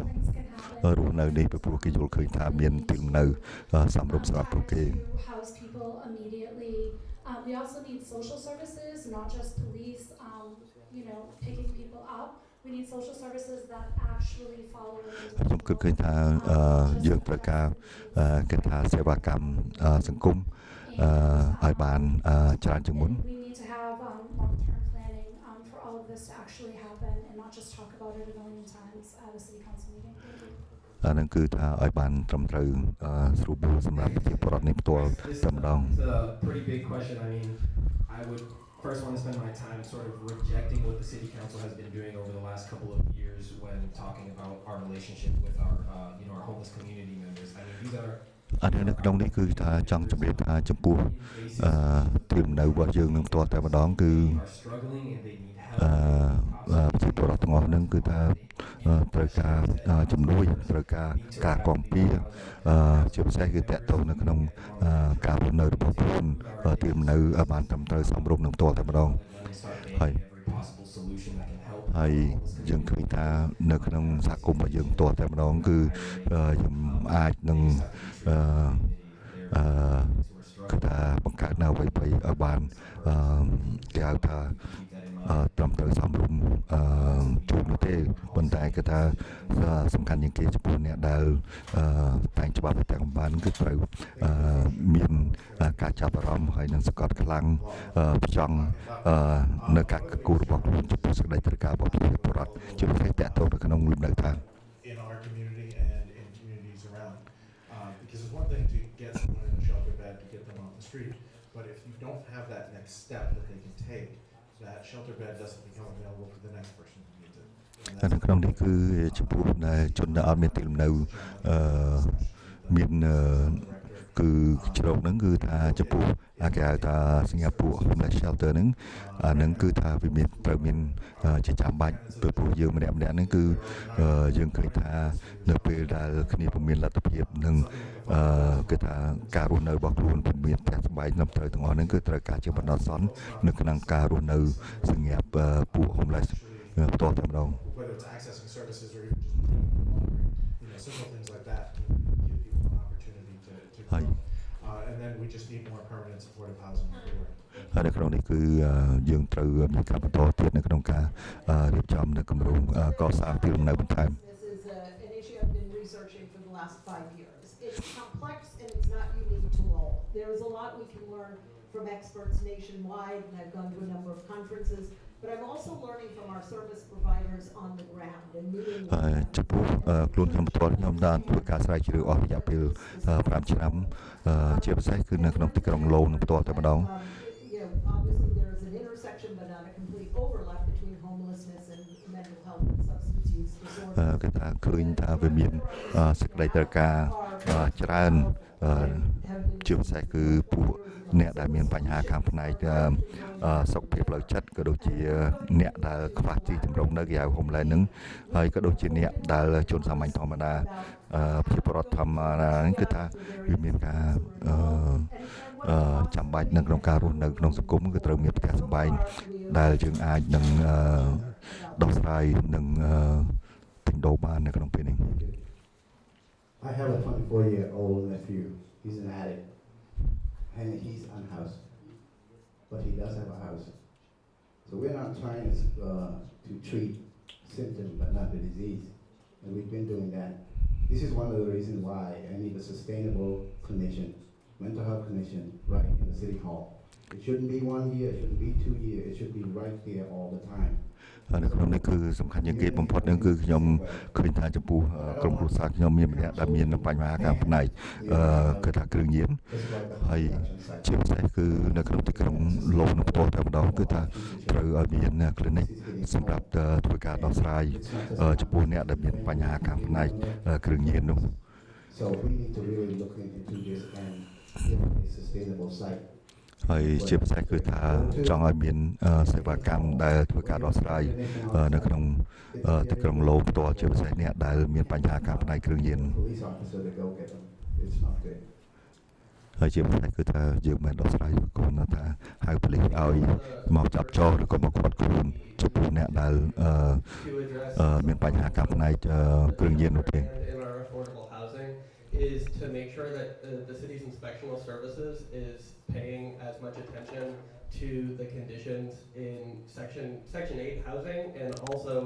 at នៅក្នុងនេះគឺថាចំពោះសេចក្តីត្រូវការ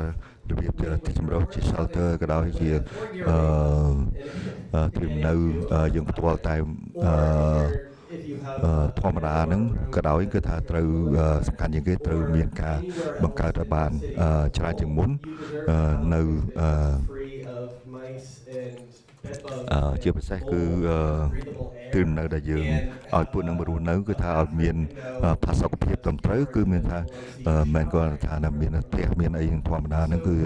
មានកដោមានកឡានមានអីទាំងអស់ហ្នឹងក៏វាមិនមែនជាទីកន្លែងសម្រាប់យើងទាំងអស់គ្នារស់នៅទេហើយយើងត្រូវពិនិត្យមើលបានដល់គឺថាមិនមែនគាត់យកមនុស្សចូលដាក់ហ្នឹងទៅដើម្បីរួចខ្លួននោះទេ Just say that as someone else said this is a very complex issue. Anybody on this panel that thinks that they're going to eliminate, and someone has said that they will become a city councilor and eliminate homelessness. No, you won't. Don't lie. Homelessness is a very issue where there are people that no matter what you do for them, they don't admit that they have a problem, they have no problem. ចំពោះកិច្ចការផ្សេងគឺថាមាននៅក្នុងបេក្ខជនខ្លះនៅ City Council ហ្នឹងគឺថាគេអាចនឹងមានសមត្ថភាពនៅក្នុងការបំបត្តិមិនឲ្យមានគេហៅថាខាងផ្នែកខ្វះទីជម្រកនៅទេប៉ុន្តែជាប្រសិទ្ធយើងពិនិត្យបានដល់គឺថាយើងមិនអាចបំបត្តិនឹងបានព្រោះអ្នកដែលគ្មានទីលំនៅជួនកាលក៏គេមិនគេថាពុំមានចិត្តនឹងទៅរស់នៅក្នុងរបៀបដូចជាថារស់នៅក្នុងទីលំនៅដែលគេចាត់ចែងរៀបចំជា shelter នឹងឲ្យទេព្រោះមានជួនកាលមានមនុស្សខ្លះនឹងគឺមានការតាក់ទងនៅក្នុងការគិតរបស់មនុស្សម្នាក់ខាងផ្នែកផ្លូវចិត្តរបស់គេមិនចង់ធ្វើអញ្ចឹងក៏មានគឺមិនថាមិនចង់ទៅរស់នៅក្នុងផ្ទះដែលគេដាក់ទិសឲ្យទៅនៅនោះ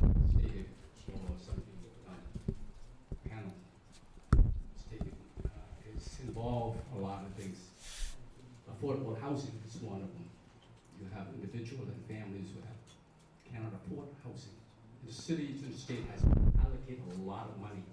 ហើយខ្ញុំចំពោះខ្ញុំគិតឃើញថាចំពោះនៅក្នុងទីក្រុងនេះផ្ទាល់តែម្ដងហ្នឹងគឺថាចំពោះរដ្ឋនឹងក្តីគឺថាបានផ្ដល់ទៅថវិកាច្រើនមកដល់ទីក្រុងនឹងសម្រាប់យកមកប្រើប្រាស់នៅក្នុងការដោះស្រាយបញ្ហាទីលំនៅ for families. ក៏ប៉ុន្តែយើងឃើញថាបញ្ហាទាំងអស់ហ្នឹងគឺនៅមិនទាន់បានដោះស្រាយឡើយជាពិសេសគឺទីលំនៅដែលមនុស្សម្នាក់អាចមានលទ្ធភាពឬក៏សមត្ថភាពនៅក្នុងការទិញដើម្បីនឹងរស់នៅរបស់គេផ្ទាល់តែម្ដង Alright, fantastic. Thanks, y'all. We're gonna turn it over to the lightning round, and Mila's gonna ask some quick yes or no questions. ឥឡូវគឺបន្តទៅទៀតគឺចម្លើយមាន yes ឬក៏ no Hello, everyone. So, just a reminder, you know what? You guys sound like you're ready already. Okay.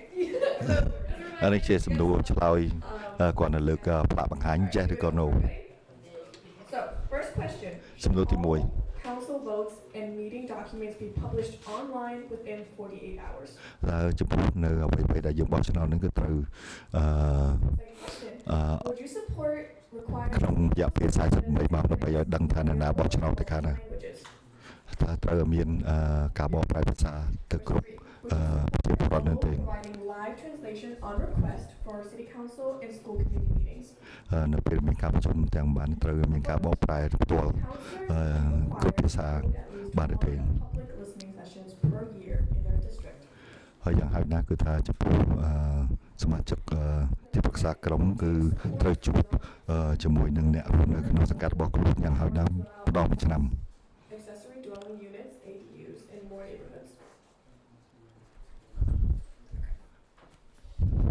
6. Should Lowell expand inclusionary zoning to require affordable units in new large developments?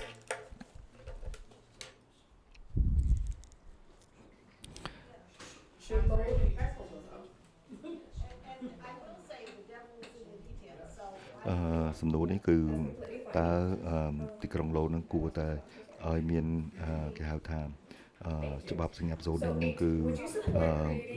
រួមគ្នាតែចំពោះអ្នកដែលរស់នៅក្នុងនេះឲ្យបានត្រឹមត្រូវឬទេនៅពេលដែលមានការរៀបចំកសាងទីលំនៅឬក៏ផ្ទះសម្បែងថ្ងៃក្រោយតើឡូបន្តទៀតហ្នឹងគឺឡូហ្នឹងគឺគួរ តើនៅក្នុងផ្ទះសម្បែងទាំងប្រមាណហ្នឹងគឺថាត្រូវតម្រូវឲ្យមានគេហៅថាអ្នកដែលប្រើទីរុញហ្នឹងគឺអាចចេញចូលបានស្រួលហើយបន្តទៀតហ្នឹងគឺថាតើចំពោះCity Council ហ្នឹងសំទោសចំពោះទីក្រុងផ្ទាល់តែម្ដងគឺថាត្រូវបង្កើតឲ្យមានផ្ទះសម្បែងដែលសមគួរតម្លៃបង្កើតនៅមូលនិធិមួយសម្រាប់ទុកបំរុងសម្រាប់ក្នុងការបង្កើតផ្ទះសម្បែងនឹងបានទេហើយបន្តទៀតហ្នឹងគឺជាសំណួរមួយដែលតកតងថាតើទីក្រុងឡូនគួរតែឲ្យមានសហប្រតិបត្តិការជាសម្ព័ន្ធដៃគូជាមួយនឹងអង្គការនានាដែលនៅក្នុងទីក្រុងឡូជាពិសេសគឺនៅក្នុងខាងផ្នែកលំនៅបង្កើតនៅទីផ្ទះសម្បែងសម្រាប់មនុស្សដែលផ្លាស់ប្ដូរពីមន្ទីរទៅផ្ទះធម្មតាហើយបន្តទៀតគឺថាតើអ្នកអាចបានជួយគ្រប់គ្រងនៅការបង្រៀនឲ្យមានការផ្លូវដឹកនាំឲ្យបានច្រើនជាងមុនឬក៏អត់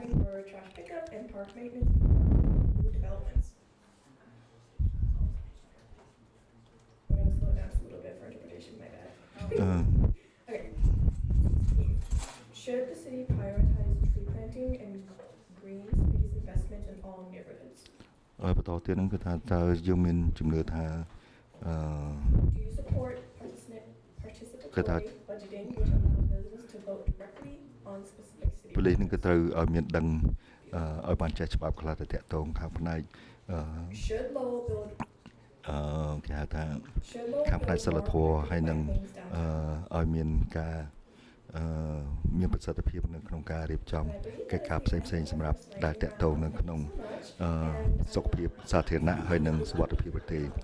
ហើយតើអ្នកឯងមានជំនឿនៅក្នុងការឲ្យមានការរបៀបដែលជាបង្កើតឲ្យមានគម្រោងសម្រាប់ទីក្រុងឡូធ្វើយ៉ាងណាដើម្បីគេហៅថាទប់ទល់នៅការផ្លាស់ប្ដូរអាកាសធាតុតើឡូនឹងគួរបង្កើតនៅច្បាប់ឡូមួយដើម្បីចង់ជំរុញឲ្យមាន ឲ្យអ្នកម្ចាស់ទីលំនៅឋានដែលមានកន្លែងបើករកស៊ីទាំងអស់ហ្នឹងគឺឲ្យមានបានកើនច្រើនជាងមុនសម្រាប់អ្នកដែលពិការទេតើនៅក្នុងតើទីក្រុងឡូគួរតែគឺថាដើរជួសជុលនឹងផ្លូវដែលគេហៅថាវាខូចខាតនឹងក្នុងរយៈពេល30ថ្ងៃក្រោយទើបមានសេចក្តីស្នើសុំពីប្រជាពលរដ្ឋនៅអត់ This relationship and improving it is by listening to the school committee when it asks for នៅក្នុងជាបន្តនេះគឺ money. I think when ដែលតកតងនឹងក្នុងសំណួរ Superintendent Liam Skinner is saying you need this amount of money for our school to operate, I think our city should be doing everything in our power to make sure that that funding comes through. Education is critical. It's how you create outstanding citizens. It's how you set up our city for a brighter future. So I ហើយ think តើចំពោះតែ City Council នឹងគួរតែមានការគាំពៀឲ្យបានខ្លាំងក្លាចំពោះទំនាក់ទំនងជាមួយនឹងសាលារៀនគឺថាគណៈកម្មការសាលារៀនដើម្បីពង្រឹងឲ្យការសិក្សាអប់រំនៅក្នុងទីក្រុងនឹងបានប្រសើរឬទេ This kind of collaboration begins at the top. The city manager and the superintendent of schools should be working hand in hand, not just developing budgets, but especially developing budgets. នៅក្នុងនេះខ្ញុំយល់ឃើញថាចំពោះ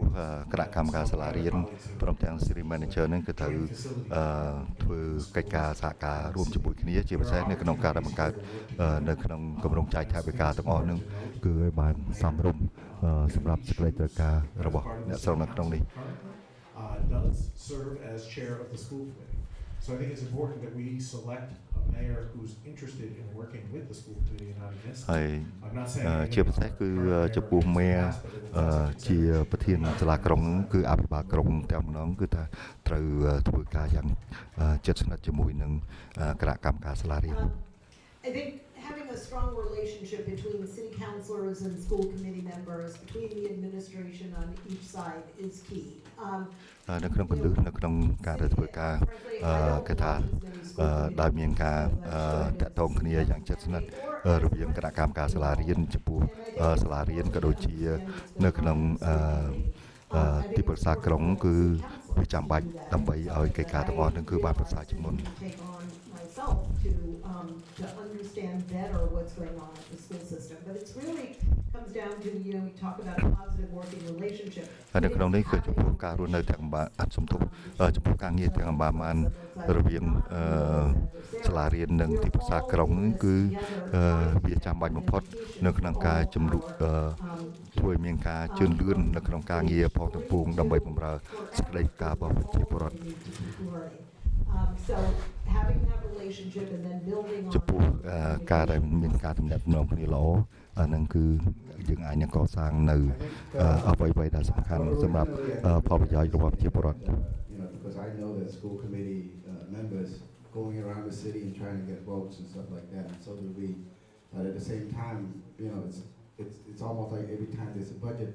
coming out, the school committee seem to be secondary. And I think I agree with Wayne that the city manager and also the superintendent should be working hand in hand. នៅក្នុងនេះគឺថាក្រៅអំពីការដែលយើងដើរប្រម៉ែប្រមូលអ្នកបោះឆ្នោតទាំងអស់នឹងដើម្បីបោះឆ្នោតនៅក្នុងនាមគណៈកម្មការសាលារៀនក៏ដូចជានៅក្នុងទីក្រុងទីប្រឹក្សាក្រុងនោះកំពុងកើតឡើងក៏ដោយក៏ប៉ុន្តែនៅក្នុងនេះគឺខ្ញុំយល់ឃើញថា City Manager ក៏ដូចជានឹងទីប្រឹក្សាក្រុងគឺត្រូវធ្វើការប្រតិដៃគ្នាជាមួយនឹងពួតដៃគ្នាជាមួយនឹងគណៈកម្មការសាលារៀន ដើម្បីធ្វើយ៉ាងណាឲ្យមានការគេហៅថាវឌ្ឍនភាពការជឿនលឿននៅក្នុងការងារសម្រាប់ទីក្រុង Lowell ផ្ទាល់ So I am a special education teacher at Lowell High School. ចំពោះនេះខ្ញុំគាត់ថាប្រាប់ថាខ្ញុំគឺជាគ្រូរៀនការផ្នែកកម្មវិធីពិសេស personal background that I think should center how I feel about education. I also have a 1-year-old who's going to need to go to a school somewhere someday. As far as immediate steps, I think when the talk around the school budget was going, there was a lot of discussion about a memorandum of understanding and maintenance of effort, and I don't really think anyone knew what any of those things meant publicly, right? You'd read it in the paper, I knew what it meant. But ខ្ញុំឃើញថានៅក្នុងនេះគឺ I think making ចំពោះ sure កិច្ច so ការ maintenance របស់ of សាលា effort, ក្រុង so the ហើយ city និង comes សាលា in, រៀន they នេះ fix មិនទាន់ schools, ឃើញ like, they គេ build, ថា they don't មាន leave the school ធ្វើ department ការ pay for it, ស្និទ្ធស្នាល so it's ជិតស្និទ្ធ just ជាមួយគ្នា that. នៅឡើយទេ The last time that agreement was done was 2011. I think setting up a schedule of ជាពិសេសនៅក្នុងអគារផ្សេងៗដែលត្រូវការជួសជុលក៏អីហ្នឹងក៏មិនទាន់គេថាបានដោះស្រាយនៅល្អនៅឡើយហើយ ខ្ញុំត្រូវការឲ្យមានការធ្វើការឲ្យបានជិតស្និទ្ធរវាងសាលាក្រុងហើយនិងសាលារៀន department is not an island of itself, it's a department and it's part of the city and we should have great collaboration between ចំពោះខ្ញុំផ្ទាល់នោះគឺយល់ឃើញថាចំពោះខាងផ្នែកសិក្សាអប់រំគឺជាផ្នែកមួយនៅក្នុងកិច្ចការរដ្ឋបាលរបស់សាលាក្រុងហើយខ្ញុំជឿថាការដែលទីប្រឹក្សាក្រុងឬក៏សាលាក្រុងគឺត្រូវធ្វើការឲ្យបានជិតស្និទ្ធជាមួយនឹងសាលារៀន ជាពិសេសគឺនៅក្នុងការជួសជុលឬក៏ថែទាំឬក៏អ្វីៗដែលត្រូវការចាំបាច់សម្រាប់ពង្រឹងឲ្យសាលារៀននឹងគឺថាស្ថិតនៅក្នុងគេហៅថាការរឹងមាំអានឹងគឺដូចថានៅក្នុងសាលារៀនដល់ពេលយូរៗទៅសម្ពាធសម្ភារៈអីទាំងបានហ្នឹងគឺថាវាមានការខូចខាតទៅតាមលំដាប់ឆ្នាំនឹងដែរនឹងហើយដូច្នេះត្រូវការមានការយកចិត្តទុកដាក់យ៉ាងហោចណាស់ក៏ឲ្យយល់ដឹងអំពីសេចក្តីត្រូវការរបស់សាលារៀននឹងដែរ good relation between Manager Golden and Superintendent Skinner's. We have to foster and build up from that relation. នៅក្នុងពេលសប្តាហ៍ហ្នឹងចំពោះ Wilkin ហើយនឹង Foster ហ្នឹងគឺថាកំពុងគេហៅថាធ្វើការយ៉ាងស្និទ្ធស្នាលជិតដិតជាមួយគ្នានៅឡើយ So I think too is that the relationship between the school committees and the council could be better. ហើយខ្ញុំយល់ឃើញថាចំពោះតំណែងរវាងគណៈកម្មការសាលារៀនក៏ដូចជាទីប្រឹក្សាក្រុងគឺគួរតែឲ្យមានការស្និទ្ធស្នាលច្រើនជាងមុន message or feeling, going forward, we ourselves should also be involved, myself included, in that process as well. ហើយជាពិសេសគឺចំពោះតួនាទីរបស់ទីប្រឹក្សាក្រុងហ្នឹងគឺត្រូវស្ថិតនៅក្នុងដំណើរការនៅក្នុងការមើលវាស់ថ្លៃហើយនឹងត្រួតពិនិត្យអំពី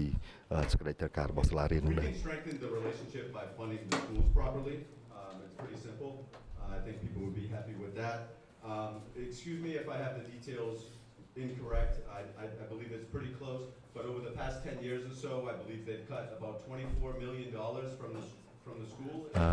ខ្ញុំគាត់ថាជាស្ថិតិដែលបានមកខ្ញុំមិនដឹងថានេះគឺថាបាន 100% ពិតប្រាកដនោះទេការពិតហ្នឹងប៉ុន្តែខ្ញុំគាត់ថាដឹងថាប្រហែលក្នុង10ឆ្នាំកន្លងមកហើយហ្នឹងគឺថាខាងសាលាក្រុងហ្នឹងគឺបានកាត់បន្ថយទឹកប្រាក់ចំនួនប្រមាណជា24លានរៀលមកហើយជាពិសេសនៅក្នុងពេលថ្មីៗនេះគឺឃើញថាពេលថ្មីៗហ្នឹងគឺឃើញចំនួនទឹកប្រាក់ប្រហែលក្នុង4លានហ្នឹងគឺថាត្រូវកាត់បន្ថយទៀតប៉ុន្តែខ្ញុំយល់ឃើញថាចំពោះសាលារៀនទាំងប្រមាណហ្នឹងគឺត្រូវមានការប្រកួតប្រជែងជាមួយសាលារៀនផ្សេងៗនៅតាមទីក្រុងឯទៀតហ្នឹង value the education so much, and that's what I bring to with me on the council floor. We trust the manager and the school superintendent to work out the budget together. នៅក្នុងនេះគឺខ្ញុំចង់ជម្រាបថាខ្ញុំយល់ដឹងអំពីសេចក្តីត្រូវការជាពិសេសគឺក្នុងការទំនាក់ទំនងរវាងអ្នកទូកត្រូវខាងផ្នែកសាលារៀនហើយនិងសាលាក្រុងនឹងដែរហើយជាពិសេសនៅក្នុងពេលដែលយើងរៀបចំថវិកាចាយវាយផ្សេងៗសម្រាប់លំដាប់ថ្នាក់នៅក្នុងកិច្ចការរដ្ឋបាលហើយនិងវិស័យសិក្សាអប់រំហើយនិងសាលាក្រុងនឹងដែរ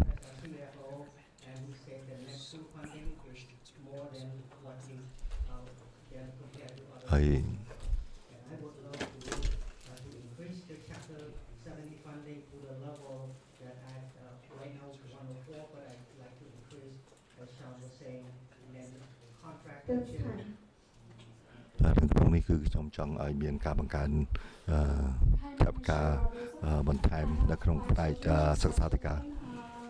to have autism, and we've been in the Little Bubble School since like 2004. We bought a house over on B Street. So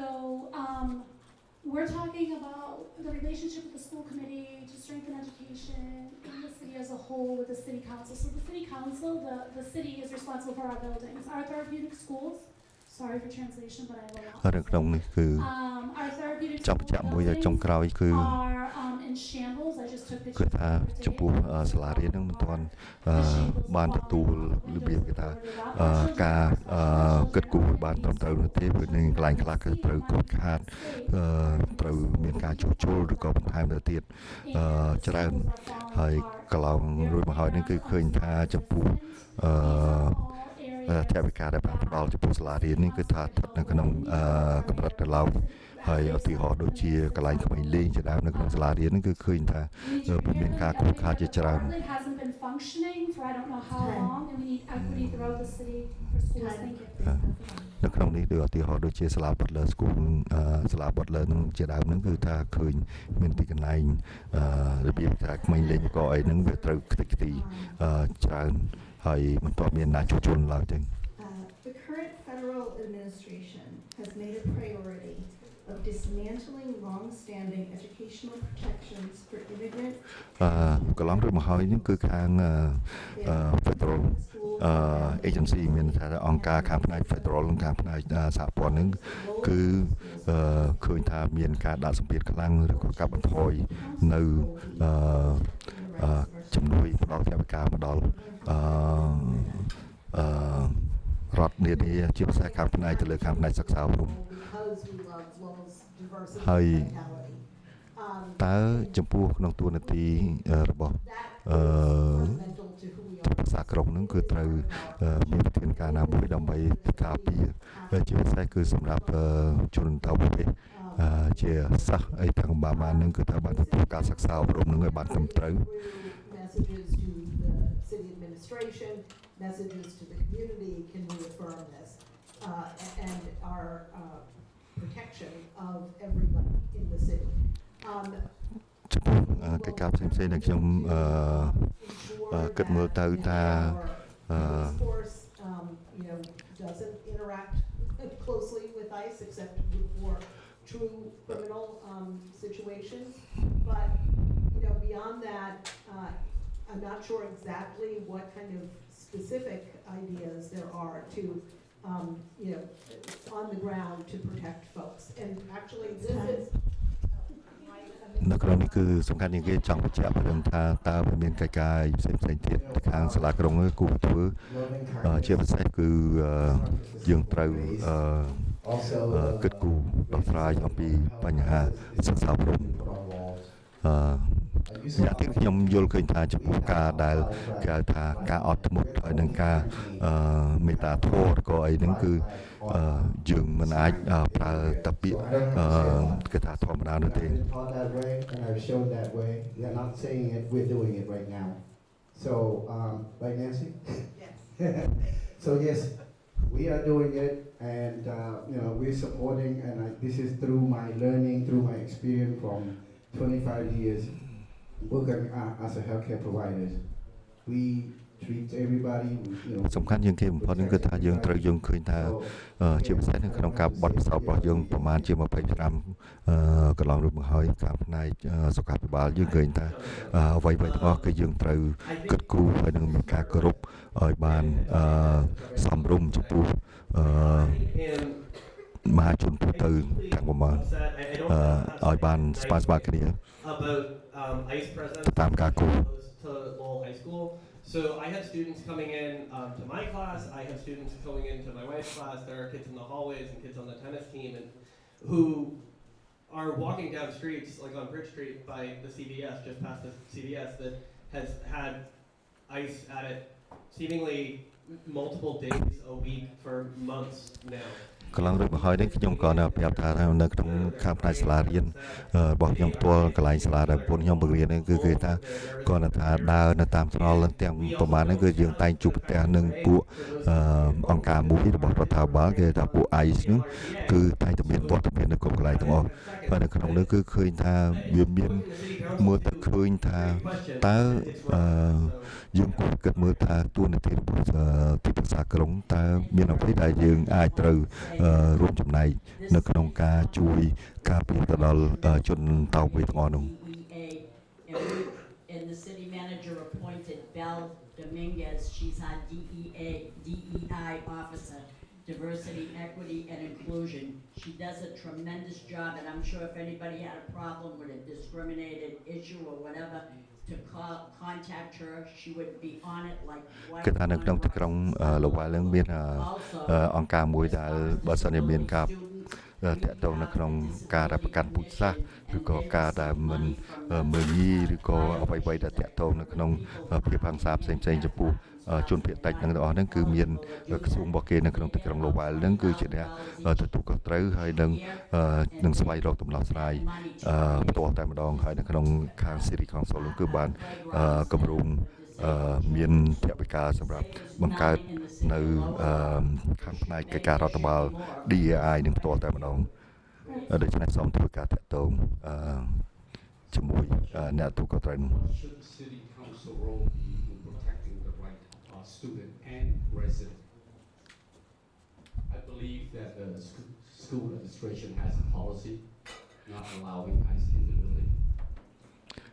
នៅក្នុងសំណួរនេះដដែលនឹងខ្ញុំចង់បញ្ជាក់ថានៅក្នុងសាលារៀនគឺថាវាមាននៅក្នុងសាលារៀនគឺមានច្បាប់ត្រឹមត្រូវស្រួលបួលដែលបង្ការមិនឲ្យពួក ICE នឹងចូលនៅក្នុងទីលានសាលាបាន Victim witness advocate with the district attorney office and as a board member of the Secretary of Registry Board. I support everything we can do on public safety.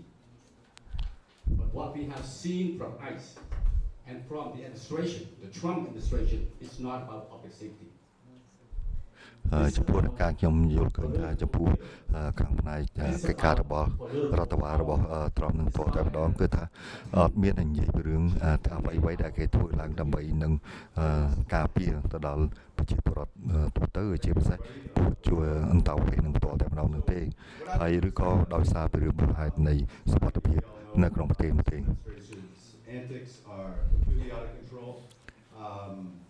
I haven't really seen anybody really being outspoken on the council in particular. Honestly, I don't blame them per se because you don't kind of want to attract the person's ire, I suppose. But I'll tell you what doesn't protect our kids or anybody else in the city. I've heard from somebody on that DEI subcommittee, and she said they never met, not once, and the subcommittee has been eliminated. នៅក្នុងនេះគឺចង់បញ្ជាក់ថាខ្ញុំមិនដឹងថាតើកិច្ចការរបស់ពួកខាង DEI នឹងគឺបានធ្វើដល់ក្នុងកម្រិតណាទេប៉ុន្តែ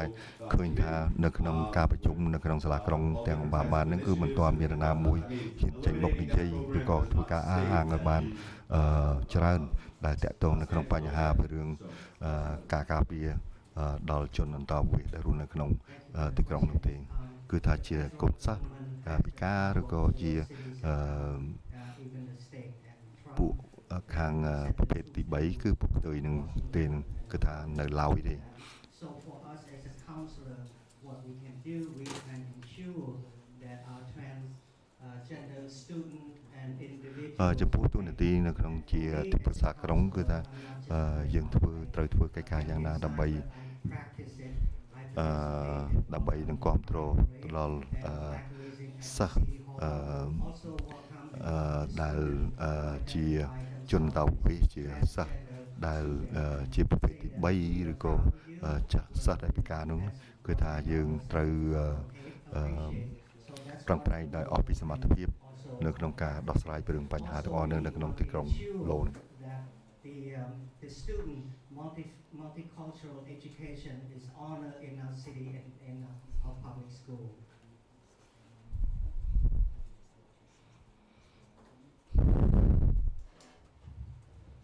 Hi, again, this is like way longer than a minute. So we're talking talking about protections for immigrants, transgender and disabled students.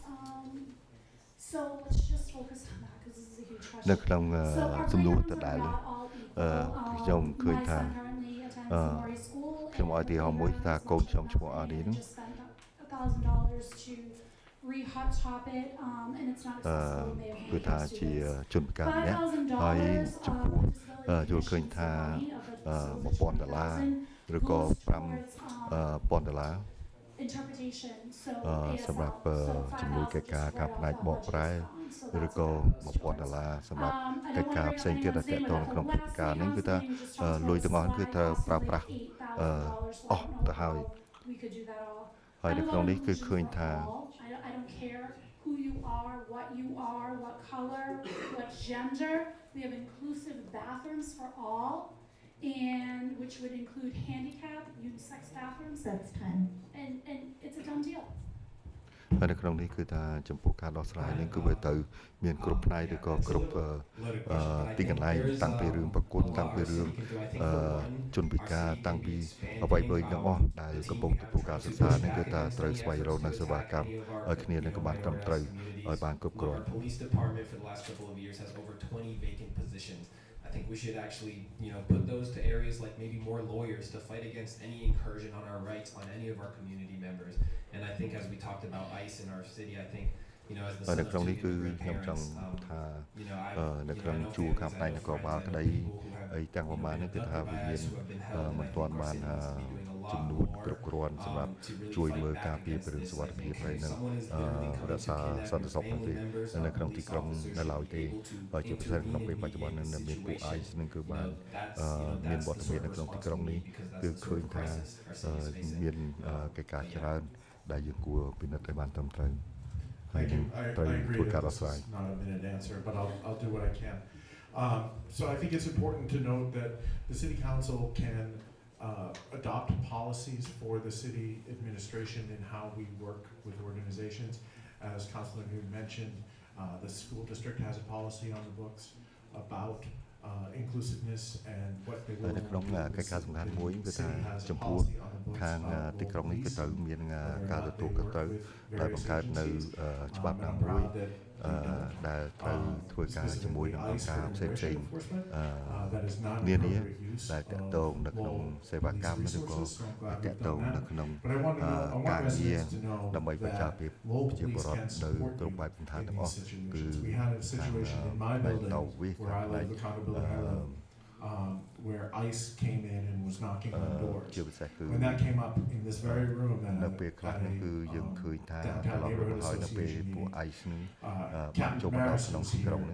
said, call us next time. That is private property.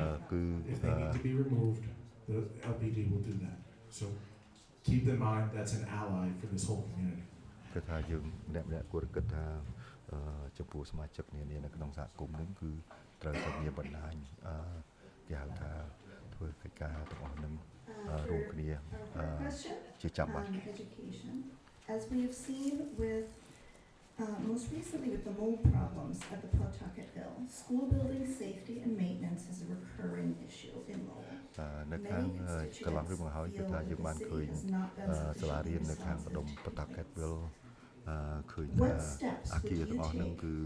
ត្រូវការមានការជួសជុលឬក៏ត្រូវការកសាងឲ្យបានត្រឹមត្រូវតើចំពោះ somebody that was very recently teaching in the basement of the 1922 តើយើងមានវិធីការណាមួយដើម្បី រក្សានៅក្នុងចិត្តរបស់ប្រជាពលរដ្ឋនៅក្នុងទីក្រុងឡូវហើយជាពិសេសក្នុងចិត្តដែលតកតងនៅក្នុងការរៀបចំនៅអាគារផ្សេងៗសម្រាប់សិក្សារៀនសូត្រ We have roofs that are leaking, we have boilers that are broken, we have ខ្ញុំបាននិយាយរួចមកហើយគឺថាវាមាននៅក្នុងសាលារៀនហ្នឹងគឺវាមានគេហៅថាពីដើមហ្នឹងសូមមាន we also need for an immediate next step ជា 311 has been great for the city. I would love to see something specifically targeting the schools for school staff and for parents and for high school age kids kids who can use a មិនសូវ smartphone. ជា The មានដំណើរការ 311 ល្អ system is great, but something really streamlined and ហើយ dedicated that looks នៅក្នុង just ពេលនេះ at ទោះបី the ជាយើង school ឃើញថា building. នៅក្នុងប្រព័ន្ធ Because we សិ have ក្សាបរម kids that វា run around, we'll take a នៅ picture ល្អ of នៅ the ឡើយទេក៏ problem, ប៉ុន្តែ right? We have យើង parents that ឃើញ hear ថា about the ចំ problem, ពោះ we អា have គារ staff that hear ផ្សេង about ៗ the នៃ problem. ពលសិស្ស In មកចូលរៀន streamlining នៅ that ក្នុង reporting ដំ like គឺ we've ថា done for potholes, I យើង think would be a ធ្វើ great step យើង in ធ្វើការ finding ច them ប់នឹងឲ្យបាន quickly. ត្រឹមត្រូវនិងជួសជុលឲ្យបានត្រឹមត្រូវដែរ Thank you very much. I can sense your frustration, and I know we're right on the same អ page រគុណ with this one. ដែលបានរំលឹកពីរឿងនេះគឺ Parents ថា and teachers at the Pawtuckettville Memorial ខ្ញុំ School យ some ល់ឃើញ years ថាចំ ago ពោះ asked the council to សាលា come រៀន and នៅក្នុង listen ខា to ងផ្នែ the ក Pawtuckettville neighborhood and the parents whose children មាន go ការ to the រក្សា Pawtuckettville ក្នុងចិត្តជា Memorial ពិសេស School with the នៅ mold ក្នុង and អា the គារ roof ផ្សេង leaking ៗ and ដែល this, that, and the other. សិស្សមកចូលរៀន We របស់ had ហ្នឹងគឺ people វា there that were maintenance មាន people ការ from the school ហៅ department. ថា We had ត្រូវ the ការ DPW ដើម្បី there. ថែ It រ went ក្សា on ហើយ and ជួសជុ on ល and ឲ្យបាន on. ត្រឹ It ម was ត្រូវ very, very frustrating. They fixed it, it still persisted, they went back, it was like, we on the council are only as good as the people that we have the manager direct to do the job. And if they can't do it or they don't do it properly, it reflects on us, as you can see. ដូច្នេះយើង We're កន្លង very លើកមកហើយ upset គឺ with ឃើ the ញថា council ចំពោះ when we do our best to អ្នក get ណាដែល things បានទទួលកង done. ត្រា It ពី just ខាង takes so long, like it's ស្រីកង never សុល gonna ក៏ដោយ happen. គឺថាការងារទៅឲ្យទាំងបានគឺថាធ្វើបានត្រឹមត្រូវពីព្រោះថាបើមានការខុសឆ្គងយ៉ាងណាគឺថាវាអាចឆ្លុះបញ្ចាំងអំពីសមាជិករបស់ទូនាទីទីប្រឹក្សាក្រុមនឹងផ្ទាល់តែម្ដង have room or mold or repair need to be done. I know that we've done a lot with this administration, and I know also that ខ្ញុំ there's បាន more need យ to ល់ឃើញ be ថា done. ខាងបន្ត Also, ការ we សាលា need រៀន tools ផ្ទាល់តែ that ម្ដងគឺអា learning គារ will ហ្នឹង not take place ថាសុវត្ថិភាពហើយនឹងការថែរក្សារបស់វាទាំងអស់ហ្នឹងនៅមានបញ្ហាកើតឡើងនៅឡើយជាពិសេសគឺយើងឃើញថាមានដុំផ្សិតនៅកន្លែងខ្លះដែលមានទឹកហូរតាមអញ្ចឹងទៅហើយមានពេលខ្លះគឺវាមានកដាន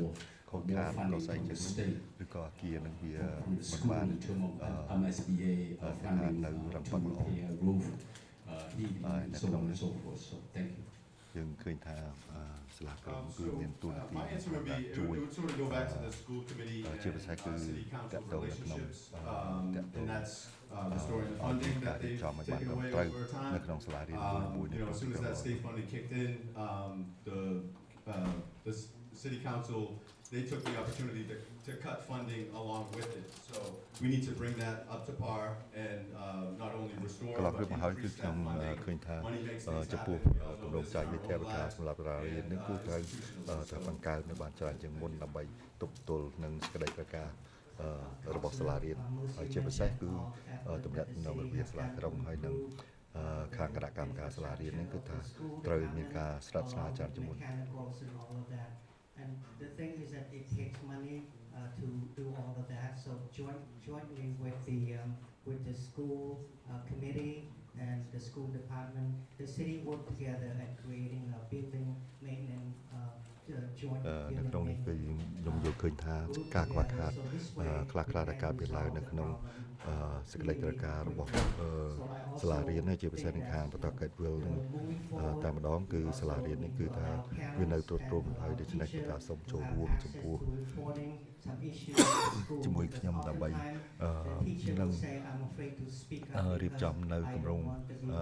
ការងារផ្សេងៗធ្វើយ៉ាងណាឲ្យខាងអាគារទាំងអស់ហ្នឹងគឺថាវាមានបានកើនមាំទាំឬក៏វាបានសមរម្យជាងមុន